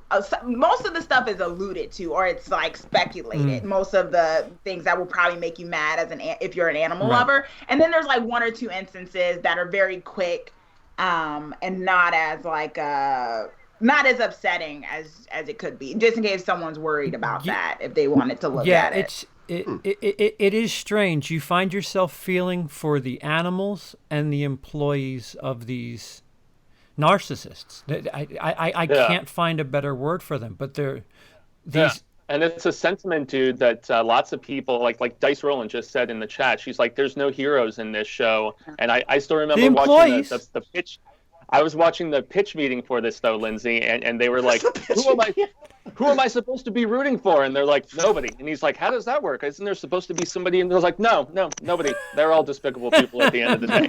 It's just varying levels of how bad they are, I guess. So do you want to root? Are you rooting for the tigers? Are you like hoping that the tigers? In the end, you're rooting for. You're on the side of the big cats. That's the thing. You're on the side of the big cats. The workers, to a certain extent. in some cases it's like, yes, these workers are being victimized to a certain extent, but some of them some of them are choosing to say, some of them are actually, because it's like that idea of like just following orders in some of these cases where it's like, well, you're witnessing some bullshit, and it's only later when you got a camera in your face, so you're like, oh, I knew he was like, like, where was this earlier on, What was that? Have you seen that documentary Clear? The HBO documentary about Scientology. I forgot what it was called. That sounds fascinating. Oh, I would have to watch that. There are not straight parallels to it, but there's vague parallels to it, because there's a woman that used to be in, what was it, Bogdan? Was that his name? Chauncey, the guy with the elephant. What, Doc Antler? Doc Antler, right. That's it. So. That was real. My assumption was that she was no longer with him, and she told this story about how she was getting breast augmentation. Didn't want it, but was just getting it, and her story's it's just terrible. Like, you feel miserable for that woman, and I'm not trying to make a joke, Lindsey. I swear. Oh no, I mean, the timing of that was priceless, because I wasn't actually laughing at you. I was laughing at something in the chat, but immediately I was like, oh wow, that was a really weird time for me to start laughing. I know. I'm like, shit. They think I'm gonna joke about not wanting breasts, but this woman's story is quite. I see. I make my bed. I gotta sleep in it every now and again. It's terrible listening to her tell this story about, like, it may not be a cult, no, but these people are groomed. There's no way they're not at the very least groomed, and social pressure like that, emotional blackmail in some instances, because these people that Joe are hiring, they can't get jobs anywhere else. They're all like, have a checkered past. They can't get work. So yeah, I'll go wrangle a tiger because I'm qualified. And some of them just want meth or whatever. Some of them people are drug addicts, and certain people not just, there might be somebody funneling them drugs, keeping them. That was part of it too. Like the smallest bit of story was some guy was funneling drugs through these animals, and like he was just funneling cocaine through snakes, and if the snakes lived, it didn't matter. Like. It is a bizarre journey where you think you have an idea of where it's going, and then it kind of twists, then it kind of twists, and then it kind of twists. But by the halfway mark, it's all Joe all the time, and interesting. And he is something to behold, because.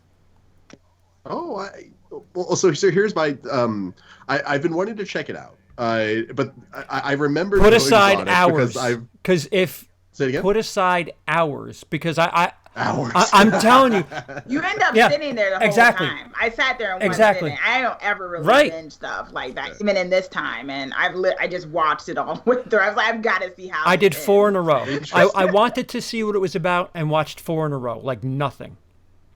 Wow. Okay. I'll keep that in mind then.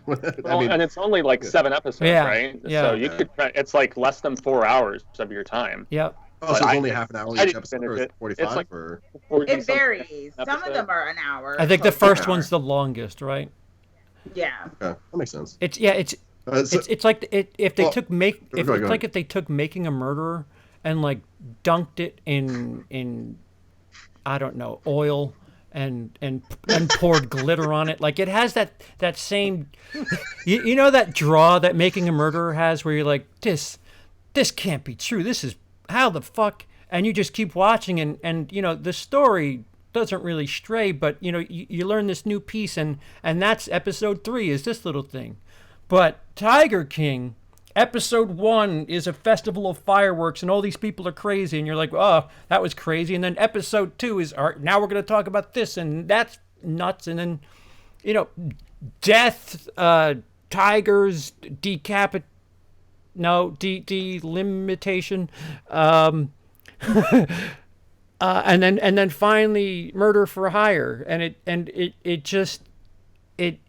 is a ride. I don't know how else to put it. Interesting. Wow. Okay. I mean, I gotta set an afternoon to decide to do this. Dude, and again, I just remember him from John Oliver when he showed up because he was like running for president. I'm like, oh, this guy's a character, and now he's got a whole and then governor. And that's when that section came on, because they do talk about that later on in the series. That's when I was like, oh my gosh, I remember this guy. Right. I didn't know who, I'm like, there's something, and then they showed this part. I'm like, oh my gosh, that's the dude who was the libertarian sort of dude who was running. And it was just like, what? Yeah. Like, yeah. And look, I'll just say it: Joe Exotic over Trump. I think we would have a kind of interesting. It's just the things that, especially Joe Exotic, the things that, like, again, all I could think of was stereotypes. Watching it, thinking, oh my God, this is what non-white people think all of us are like. This is horrible. And then there's Joe Exotic, who is like everything you would imagine about stereotype A. He inverts it. Like, he's a gun-toting gay man who's flamboyant as hell from Oklahoma, I think. It is like, it's so weird. It's like if you I don't know, had Mad Libs and threw them into a computer and said, here, create an interesting American, and it was like, blat, here it is. And it's just like, he's so many different characteristics and isn't that the melting pot that we're supposed to? Yeah, be I America, guess right? so. Sure. It's like mush it all together. It's just so funny, the things that he would say and do and. Well, I mean, the whole political angle amuses me because he does look like Jesse Ventura back when he still was a wrestler. So I mean, you know. And he is flamboyant. Like, he is extremely flamboyant. And I had Emily in stitches because I could mimic. He says, like, he's got that southern. He's got a gay lisp, and he has that southern twang. So, like, the ends of words are pulled because of both the lisp and the southern accent. Like, he would say tour, because that's, I don't know why that is the way the words are said down there. We're trying to spell it TEWIR. It's the tour we're going on. Hey, a cat. Which is where, yeah, I saw that too. Sorry, I had It's to fine. let her in because she was. Never apologize for putting your cat on camera. That cat is adorable. And we're talking about tigers. So Yeah. Yeah, which was why I, so much cared for this. Yeah. Right. Series. Yeah, there's too much to take up. Like, it's a spectacle at the There's very a lot. least. Yeah. At the very least, it's a spectacle. I will say it's very interesting because now the memes that go on is like, blame Carol Baskin, that damn Carol Baskin for everything. And I kind of joked that she was kind of like the white woman version of O.J. Simpson, because it's like, she did it, but it's like you also kind of just accept that she got away with it or whatever. And didn't the will like change in the 11th hour? Yeah, like, they added disappearance in there, and he The disappears. first day. the whole thing with that was suspect. The whole thing, like, when they actually devote a whole episode to the Carol Baskin thing of her husband stuff, and it's very suspect. Not saying that he was the greatest guy, but it's real suspect, where you kind of just, I think everyone has come to the conclusion she did it. But it's like I said, like, she's like the white O.J. Simpson woman, like, where it's just like, she did it. It's just like, yeah, she did it. He called the cops for an order of protection a month before he went missing. What?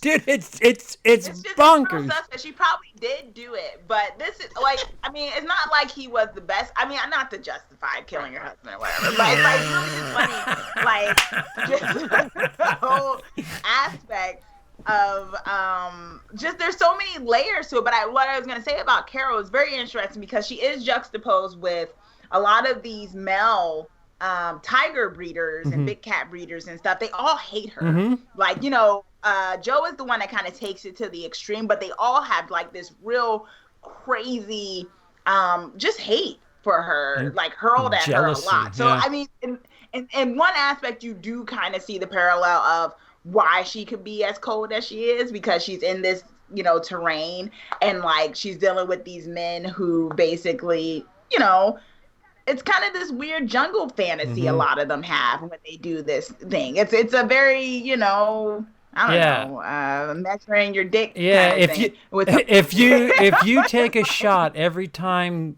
one of these people shows off a vanity picture of them like laying down on a bed next to their tiger, you'll be blasted. Like a lot of them totally do a drinking game. Yeah. I mean, to be fair, if you owned a bunch of tigers, it's, you might as well. Some of them just take the pictures. Some of them like. And now I'm thinking. Go ahead. And now I'm thinking of the meme, which is Liger King, and they've got Napoleon. I thought they there didn't lying exist, down those with damn his- things, and this damn show proved all of that wrong. Oh man. Yeah, no, it is a high speed freight train accident, and there's like, it's something that I probably will watch again, start to finish, because there's too much. And again, so for anybody who doesn't know anything about it, the first 3 or 4 episodes, you get stories about all these separate people in the exotic animal game, and again, outlaw zoos, just outright. That's something I want to say as a blanket statement. Yeah. Tigers shouldn't be in America. We'll just start with that. How about tigers shouldn't be in America? Just throwing that out there. Penguins shouldn't be in Arizona because I don't know. Yeah. We have You them. killed them, didn't you? Really. Didn't you kill a bunch? Or excuse me, didn't they not make it? There was a dolphin that died dolphin. at this local aquarium recently, which was just horrible. I mean, just animals in captivity. Yeah. Period, man. Yeah. Some animals at a zoo got, tested positive for coronavirus. saw they're that. sick Tiger, right now. yeah. And it's like, if they weren't in that zoo, they'd probably be social distancing from human, because that's how animals get it. They get it from, cats have versions of the coronavirus, but this particular one, they get it from humans. Mm-hmm. They can't give it to you. Like, that's one thing. Don't give up your pets, because they're Say not going to COVID. be able to give it to you. You can give it to them, Hey. and what happens? Chauncey. They're in a zoo, they're in captivity. Chauncey, say COVID. We'll get shadow banned if you say the other word. Just say COVID. Oh, No, sorry, it's fine, yeah. COVID. COVID-19. No, COVID-19. I got in trouble last week I got shadow banned for really? saying the other word. Yeah. Oh, okay. Oh yeah. On the horror show, we've been like just not even. Yeah. We've been very careful with our words. I mean, we just talked about sex, murder. I don't know what else we talk about. Oh, that's fine. Yeah. That's totally all right. You can't reference something that is all over the news right now. Sorry, I didn't mean to throw you off track, Chauncey. I just wanted to make sure. Oh, no, I was just saying, like, what you have is that the thing, like you were saying, I totally agree with your statement about no zoos and things like that, because it's not natural, Right. Right. Like, what we're seeing, and this is a reflection of that. And Did you guys see the footage of the penguins that were like walking around the aquarium looking at all the other animals that are still in like their enclosures? No. There was something like, it was cute, but it was also like, Terrible. These penguins are like there was something about the way that they were looking at them with like they were understanding life in a way. Suddenly, it was so weird. And like, it just didn't feel right. Yeah. Like, it was supposed to be adorable, and it kind of is, but it's also like, oh, this is. It's like if we suddenly found out that Earth was like a zoo for other like aliens to be like, oh, could hey, be. look at the stupid humans. Who knows? But like, it's weird, man. Yeah. It's supposed to be cute, and it kind of is, but it's also I mean, weird. and it's strange. These animals are they should be out on their own, doing their own thing, whatever. And then you have these characteristics, these people that exploit the allure of some of these exotic animals, and I don't know what, 5 of them. It's all ego based, and oh yeah, you like being around a tiger. Well, here I have 7, and let's take pictures, and it's really weird. Like there's parts of it that reminded me of that really fucked up Different Strokes episode where the guy had. Deep cut. Do you know what I'm talking about? Right. That Different Strokes episode where the guy had I don't think so. had toys in his basement, and he brought the two kids to play with his toys in his basement, which he had all the new toys. Yet Sounds weird as hell. I'm going a little far back with it. What is it? Was this that was the comedy? Different Strokes. It was a sitcom. It was yeah. Different Strokes, and I know. That's what I'm saying. This sounds very yeah, dark. they, And I say, what it is. episode was It is. this? They had a very serious episode where it was just like kids don't accept everything from strangers, and here was a guy who just liked. I think he was the ice cream man or something, and he invited them to his house, and It got weird. Oh, it was one of those yeah, episodes. nothing happened. It's Not it's different.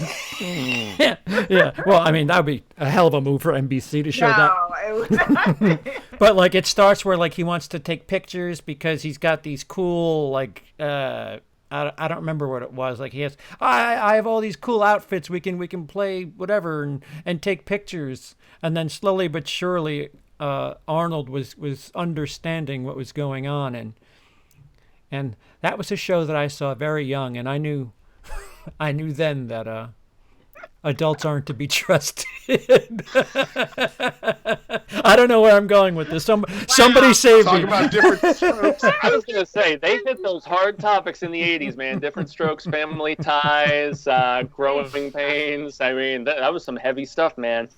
Even the 90s a little bit. Remember Gargoyles? Like episode 5, like a lady gets shot and you get to just like see her just kind of lying there like "Ah!" Now, I was about Our to say Bud the same Dwyer? thing by the Bell episode with Jesse and the speed pills. That's one. That Yeah. yeah, or dope. Yeah. When people were smoking dope and Saved by the Bell. Mhm. Dope Oh, I don't is- remember that. That's funny. Okay. It was Wow. a dope episode. guys, They Whoa. referred to it as dope. My father still calls it that. He's like, the neighbors are smoking dope. I hate the smell of it, son. And I'm like, with Easy Pop, they might have Pop. a medical card, Yeah. man. I mean, say, hey, sorry. there was a guy who killed himself on a snow day. He ran something in Pennsylvania and he shot himself while everybody was home from school. So Oh, wow. so yeah, those '80s, man, they knew how to party.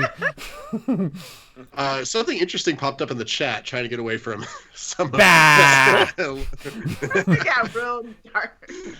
getting good real. old Felix, Felix, yeah. yeah, Raiders AK. Thank you very much for Thank the you, super Felix. chat, by the way. And I am looking at the Wikipedia page right now, thanks to you, of United States versus Paramount Pictures from 1948, wow. which decided that movie theater studios cannot own theater chains because it violates monopoly and antitrust laws. Yeah, well, you. However, That's what I was saying, but we were just saying rules don't Yeah, matter. if anyone Now. Yeah, not supposed to have your own hotel right now either if you're a. and also, isn't Netflix considered a studio at this point? And they own their own theater. You know, Are they That's a technically a very- They studio? own their own theater. I thought they just put their show in like for a week at other theaters. no, they bought that theater in the LA I'm telling area. you, Oh. They did. rules are a little That's funny right now. Like, Yeah. And if anyone Also, it's Disney, I swear. I mean, does Netflix count as a studio or are they a production company? yeah, they're not what's the distributing. distinction? They're not distributing anything. Oh, the production, they got their own distributor. You know, they hire who the hell and whatchamadoodle whenever Yeah. they need to distribute If something. so, Orange is the New Black. Who prints those Blu-rays? Because that's definitely not. You got to find out who does their physical, and then maybe you have an idea. Yeah, because I own both seasons of Stranger Right. Things on those retro Right. VHS Right. cases. So Oh, that's cool. Yeah. they're dope. Like, is it actually on VHS tapes? or Yeah, is it just looks no, like a it's VHS. just like the packaging mimics it, Oh, okay, sort okay. of thing. But it's still dope. I mean, That's pretty cool still. yeah. Yeah, but Okay, so I don't think I'll be able to find out online who makes the DVD, but if I get my hands on a DVD of Orange is the New Black, I bet it says on the case somewhere. but who made it. Disney could probably find some funnel corporation to do this where they could. I don't know.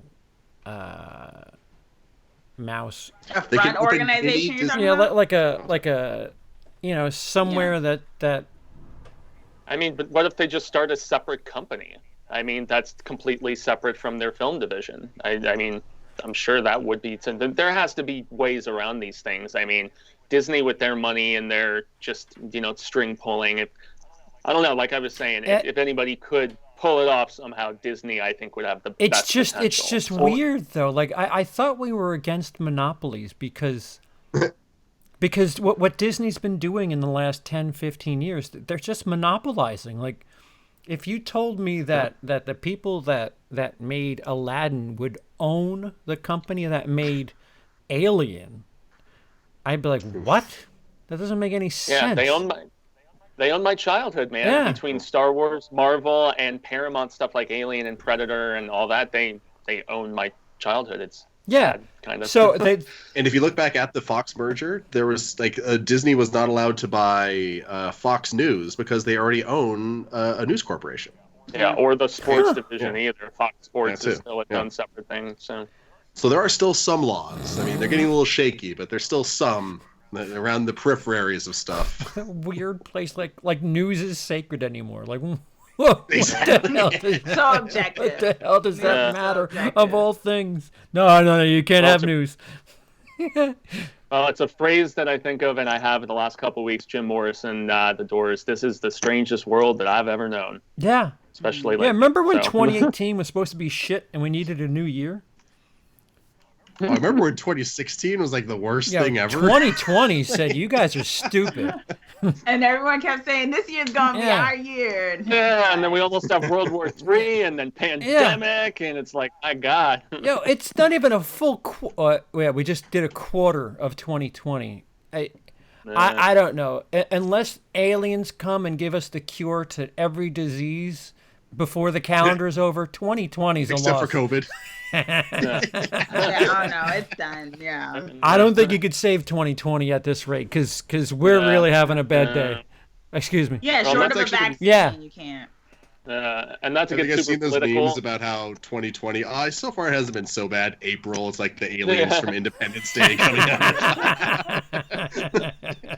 Yeah, and not to get crazy political, but when people are like the other day trending about, hey, Bush was talking about a pandemic prevention in 2005, and what happened with that? When people are looking back at that presidency and being like, it wasn't so bad compared to now. It's anyway. I probably should. That's a can of worms. I probably shouldn't have opened. Dude, well, no, I'm here at the shittiest part of the country, and every day we get the this many more than died in 9/11 are dead, and it's just like, 9/11 was a shitty time. Like being a New Yorker during 9/11 sucked, and them comparing it and saying, no, this is worse.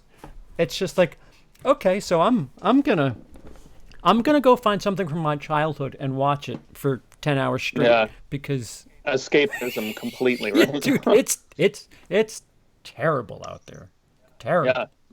But go buy Blu-rays. Yeah, and I've just been... Make sure you go buy Blu-rays at Target while people are trying to pick up toilet paper. Oh, no. Well, at least they're not licking doorknobs and toilet seats, right? I mean, because that's apparently a thing. Wait, who was it that licked the toilet seat? Who was the newest that? Generation. It was someone kind of big, right? Was it a big person? I thought it was just dumb. Someone licked the toilet seat. That was a TikTok girl, and she ended up getting sick afterwards. Well, there you go. Of course she did. She got sick. And then she did another video saying, "You guys take this seriously, please." Blah blah blah. Oh, like you didn't? Okay. That is Darwinism on display right there. Yeah. I didn't know she got sick. That just made my night.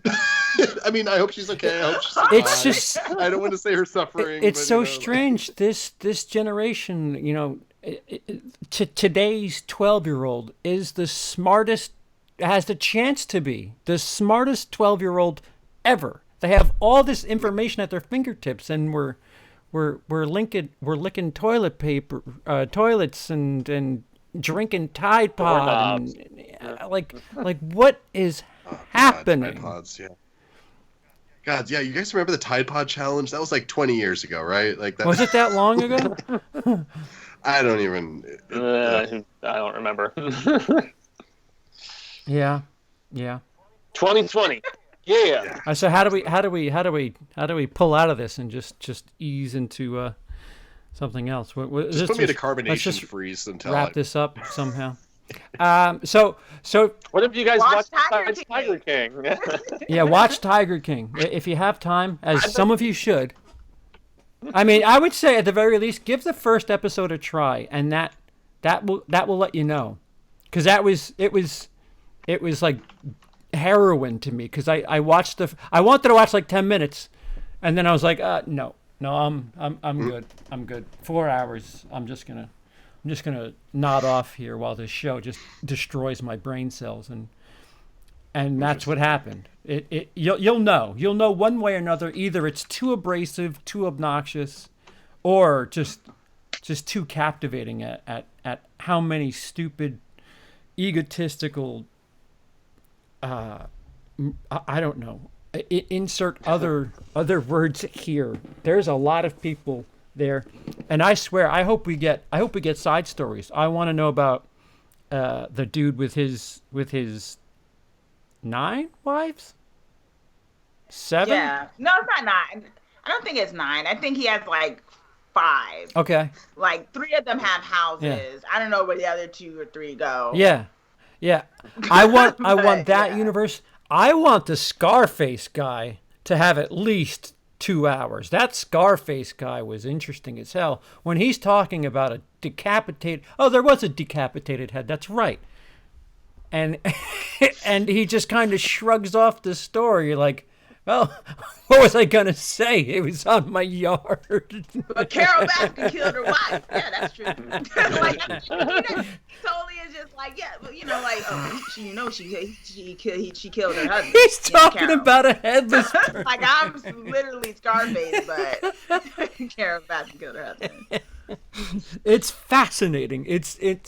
I don't know. I hope they make more, and I hope they split off and oh my God, all those poor straight husbands of Joes that whatever the hell happened to them with their emotions. I mean, it's a roller coaster. Some serious shit happens and some bizarre shit happens, and you feel bad. They've already been trying to cast who would play Joe. Oh, Yeah, I've seen. Oh, I did see that. Yes. Yeah, Ben Stiller was a name I saw floated around, just like Melissa McCarthy was one for the Tiger Lady. Carol.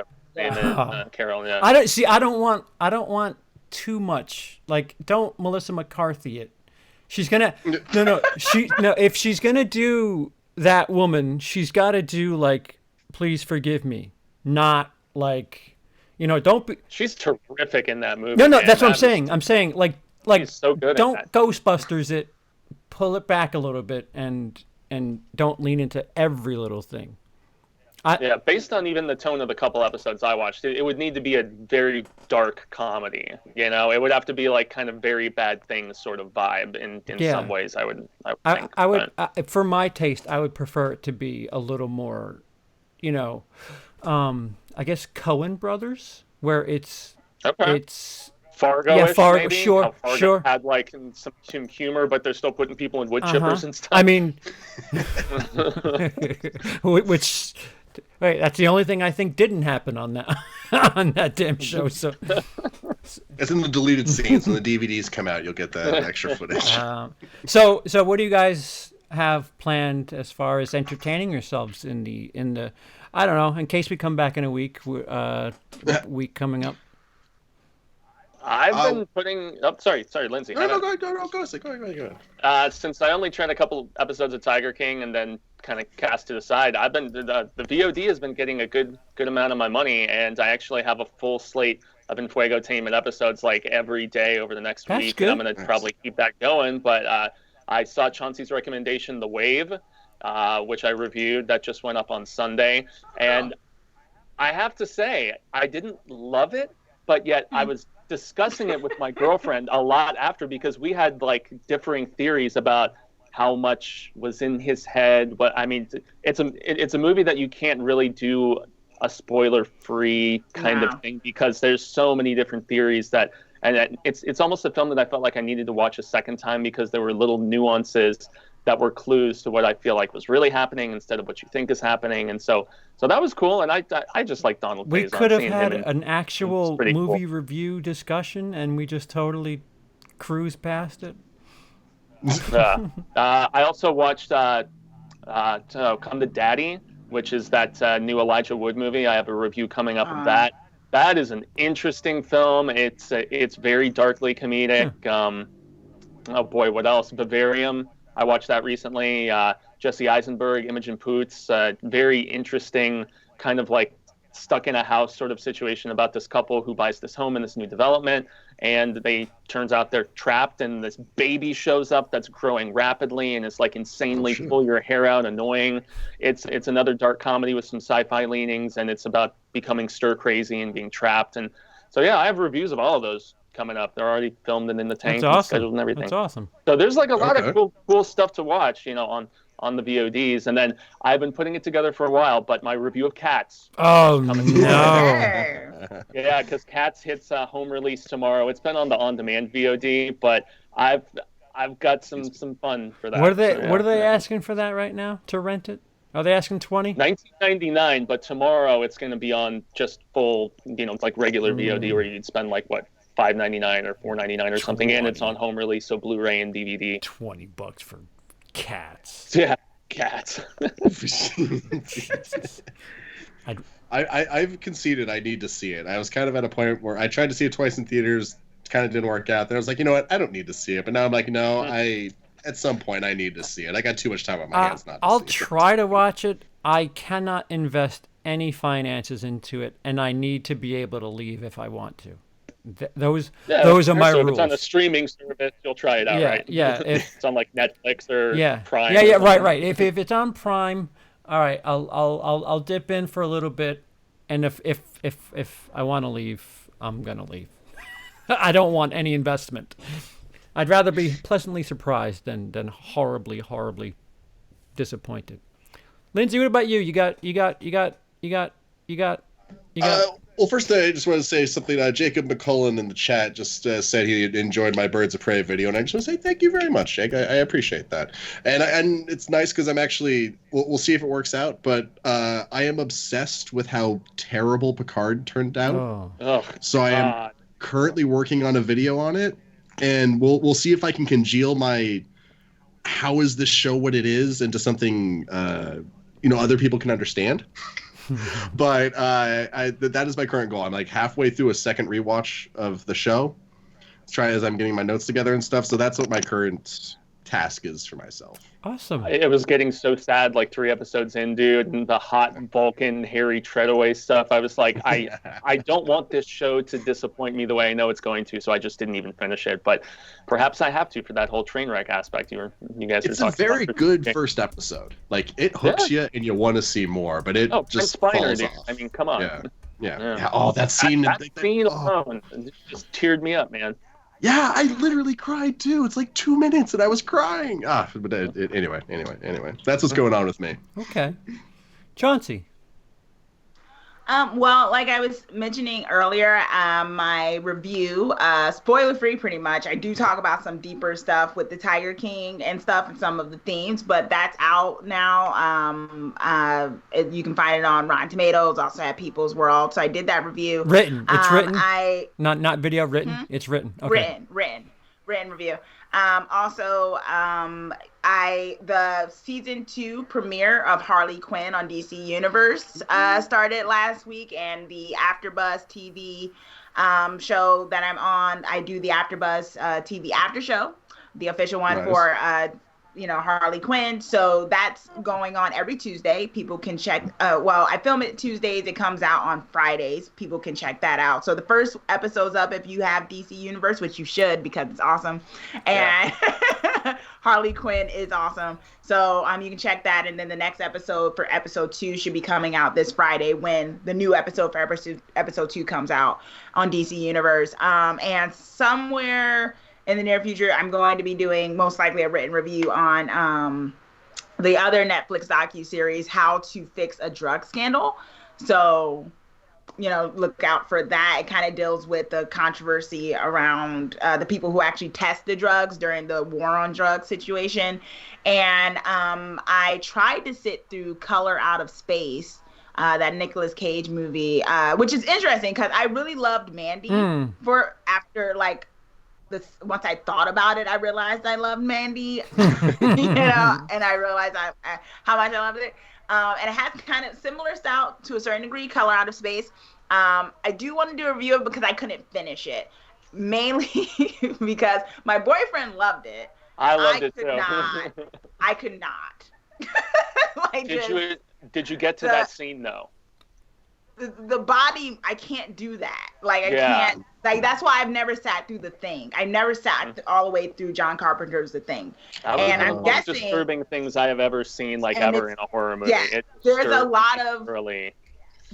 a lot of similarities there, and I cannot. I literally get nauseous. So, but it was very true to the H.P. Lovecraft story that it's based off of, which makes me think that a lot of movies that we've seen before this one came out, pretty much kind of maybe borrowed from H.P. Lovecraft's story, kind of the way.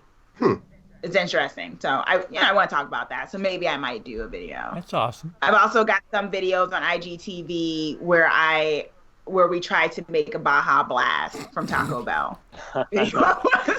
Since we can't get it ourselves. Wait, you did a video about that? I thought that was just like a little. Oh, okay. Okay. Check it out. So I am halfway. I don't know why. I was doing my Star Wars ranking, and it was supposed to be easy because it's my baby, and I just haven't been able to get through it. Patreon, they've been getting little chunks, piece by piece, and something that I did recently, I found that I had a little too much of a copywritten piece of material, so I have to adjust that. I'm hoping to have that up during the week. There's another thing that I have shot that I haven't even touched yet as far as editing is concerned. I'll be interviewing two separate people, one director of a Halloween fan film and an actress who worked for a very terrible director. No, it's an actress who was on one of my failed short films, and she's going to talk about her experiences, being an actress in New York, and what it's like to work for such a brilliant director. Also, on top of that, guys, you're probably not going to see immediate information on this channel, as I am advised to avoid mentioning films that are not yet released by legal counsel. So, I see. Yeah. Wonder what that. So, just inexplicably, there's that. Okay. I just needed to get that out there. If you guys are wondering, hey, CP, you went full bore into this, and then you just kind of avoided it. Okay. Yep. All right. So, cool. Is that it? What are we going to close with? Oh, so thanks, guys. You guys in the chat kept it so vibrant. Felix, Dice, Jacob, Trini, Ryan. Didn't I see Pete? Pete was in here. I think I saw Roger briefly. Ben Grimm. Yeah, he's still in. Yep. Zachary Hay. Shout out to Zach. Yep. My boy Ben Grimm. Yeah. Okay. Yeah, Ben Grimm. Another Metal Gear Solid fan. I love him. Yeah, I got to meet him at Texas Frightmare last year, which got canceled, just like everything got canceled this year so far. So yeah, but not that movie with what's his face from Guardians of the Galaxy. My Spy, right? Because that's still coming out. Oh, right. April 17th. Can we talk about the fact that they might still be trying to do Comic-Con? Like, what? That can't Like- be a thing. They can't. Yeah. I mean, it is, but it can't be. What- Like, Yeah, What's- because the con crud was already a thing. It's like, can you imagine? Like, Wait, Jesus. what's the date? What's this? What's supposed to? It's July. It's July. No. Yeah. Yeah, It's July July, right? You 17th. cannot do it. Just You 17. cannot do it. No. And that's people from all over the world. that We're come not to that. gonna be That's the biggest done. comic It's like con. 300,000 plus people. Yeah. Yo, It is insane. I've only gone once, but there was and also like if there are no restaurants are open, people like where are you going to eat? All these people that are coming in, like all you need. Well, probably they're hoping by then everything opens up. Sorry. yeah. No, sure. no. Yeah. If No, you fair, have right. one person with it, that's it. Because everybody comes from Yeah. all over the world, and then you go contagion all over again. You need one Gwyneth Paltrow at that thing, and then it's It over. could literally be Yeah, it literally could be Gwyneth Paltrow. So she's shaking hands with the chef. Because she's coming back from Marvel Phase 5. We all know that. Like you're Oh, getting yeah. that. Yeah, that's possible. Pat, yeah. I don't know, Roger. Apologies if you were here before. I can't go as far back as I'd like. But guys, you kept it really lively in an episode that technically is longer than a regular episode, and we had nothing to talk about as far as movies are concerned. So, what does that tell you? Is South by Southwest Awesome. confirmed coming to Amazon? Yeah, that was a piece of information I was going to bring up. So they're giving the option to have some of the films that haven't secured distribution yet the chance to actually showcase themselves on Amazon Prime. Oh, Oh, Yeah. that is cool. Yeah, so it's going to be a virtual showcase of whatever films, and it's a case-by-case basis. It just depends if the people behind each picture want to actually showcase it like that, or if they're hopeful to, I don't know, I mean, maybe some have already seen distribution from a previous festival that they were already able to do, and so it doesn't really matter, but for the smaller ones that hadn't found something yet, it's an option. So Amazon has paired with them, and it's not going to be a VOD thing. It's going to be where you just have the option just like anything else on Prime. So, That'd but be it's going to be interesting. for a limited window of time. Right. So, Well, because like to be at a festival like that, you have to be a premiere, right? It has to be. You haven't shown anywhere else yet, right? Isn't that the rule? it depends. There's some Okay. films that just make the whole, like rounds. They do TIFF, they do Cannes, they do Sundance, they even do Okay. smaller stuff like Phoenix Film Festival. what's um, TFW? TFW is Texas Frightmare. Moved, Text- not canceled, is what Ben is Yeah. saying. Okay. Yeah, because I was joking. Everything's been canceled. That's it. It's some has been postponed. Some, I mean, Phoenix Film Festival was it was postponed, so they say. But I mean, these things, I don't know. It's just a case by case basis, whether it's a convention, whether it's a film festival, because they're not rescheduling South. And by now you Southwest, have that too. You have that. I mean, okay, so this is different. Everybody's home. Does Tiger King get as big as it did without everybody home? Is one of the questions. Because like Maybe not. yeah, right. There's a chance that it doesn't explode the way it did. But let's just say something out of that South by Southwest that would have been picked up and would have had distribution. What if something ends up being great that people are like, oh my God, if you have Prime, go watch Movie Face. I'm telling you, this is really weird. And if I was one company to be nervous for, it's the National Association of Theater Owners. I'm not saying it's bankrupt, it's curtains for them, but it's an interesting time to realize that you have other options when it comes to film. So hopefully, I've been trying. This is the invitation to all you guys too. If you stumble across it, just send it to me, or have it ready for the next one. I'm sorry, Fuego. You seem like were you done with news? Yeah, that Okay. was, well, I mean, with the exception of, I was going to ask if you guys cared that Obi-Wan has a new writer, but since I felt like we were kind of wrapping Yeah. everything up, I wasn't even going to throw That out can there, wait. so. They're not doing shit. I just with want to that. see the show. Yeah. I don't care who's writing it. I don't care who's directing Yeah. it. Like you've been teasing me for so long. Just get it They're done. not Like why Yeah, is well, this now they have Zack Snyder's Army of the Dead writer on it. They're not It's- shooting. I know that much. They can't shoot an episode Oh, yeah, before I we mean- talk again. So, What was the last thing I said? Oh, right. So if we can somehow get statistics on what that opening weekend or even total of VOD is, I'd like to discuss that if we can get our hands on that information, because that's interesting if we can find out. But I don't know. They're keeping that shit secret. No, we're broke. We're broke. 100 million people saw it, but we're broke. Can you imagine how much money Netflix would have though if they started putting ads on stuff? Okay, that's it. I'm done. If we want to wrap up, we can wrap up. So for Fuego, Lindsey, and Chauncey, I have been CP. We will see you again. Ish. Thanks for joining us. Yeah, Stay seriously, safe. guys. Take care. Stay safe. Thanks a lot. Much love.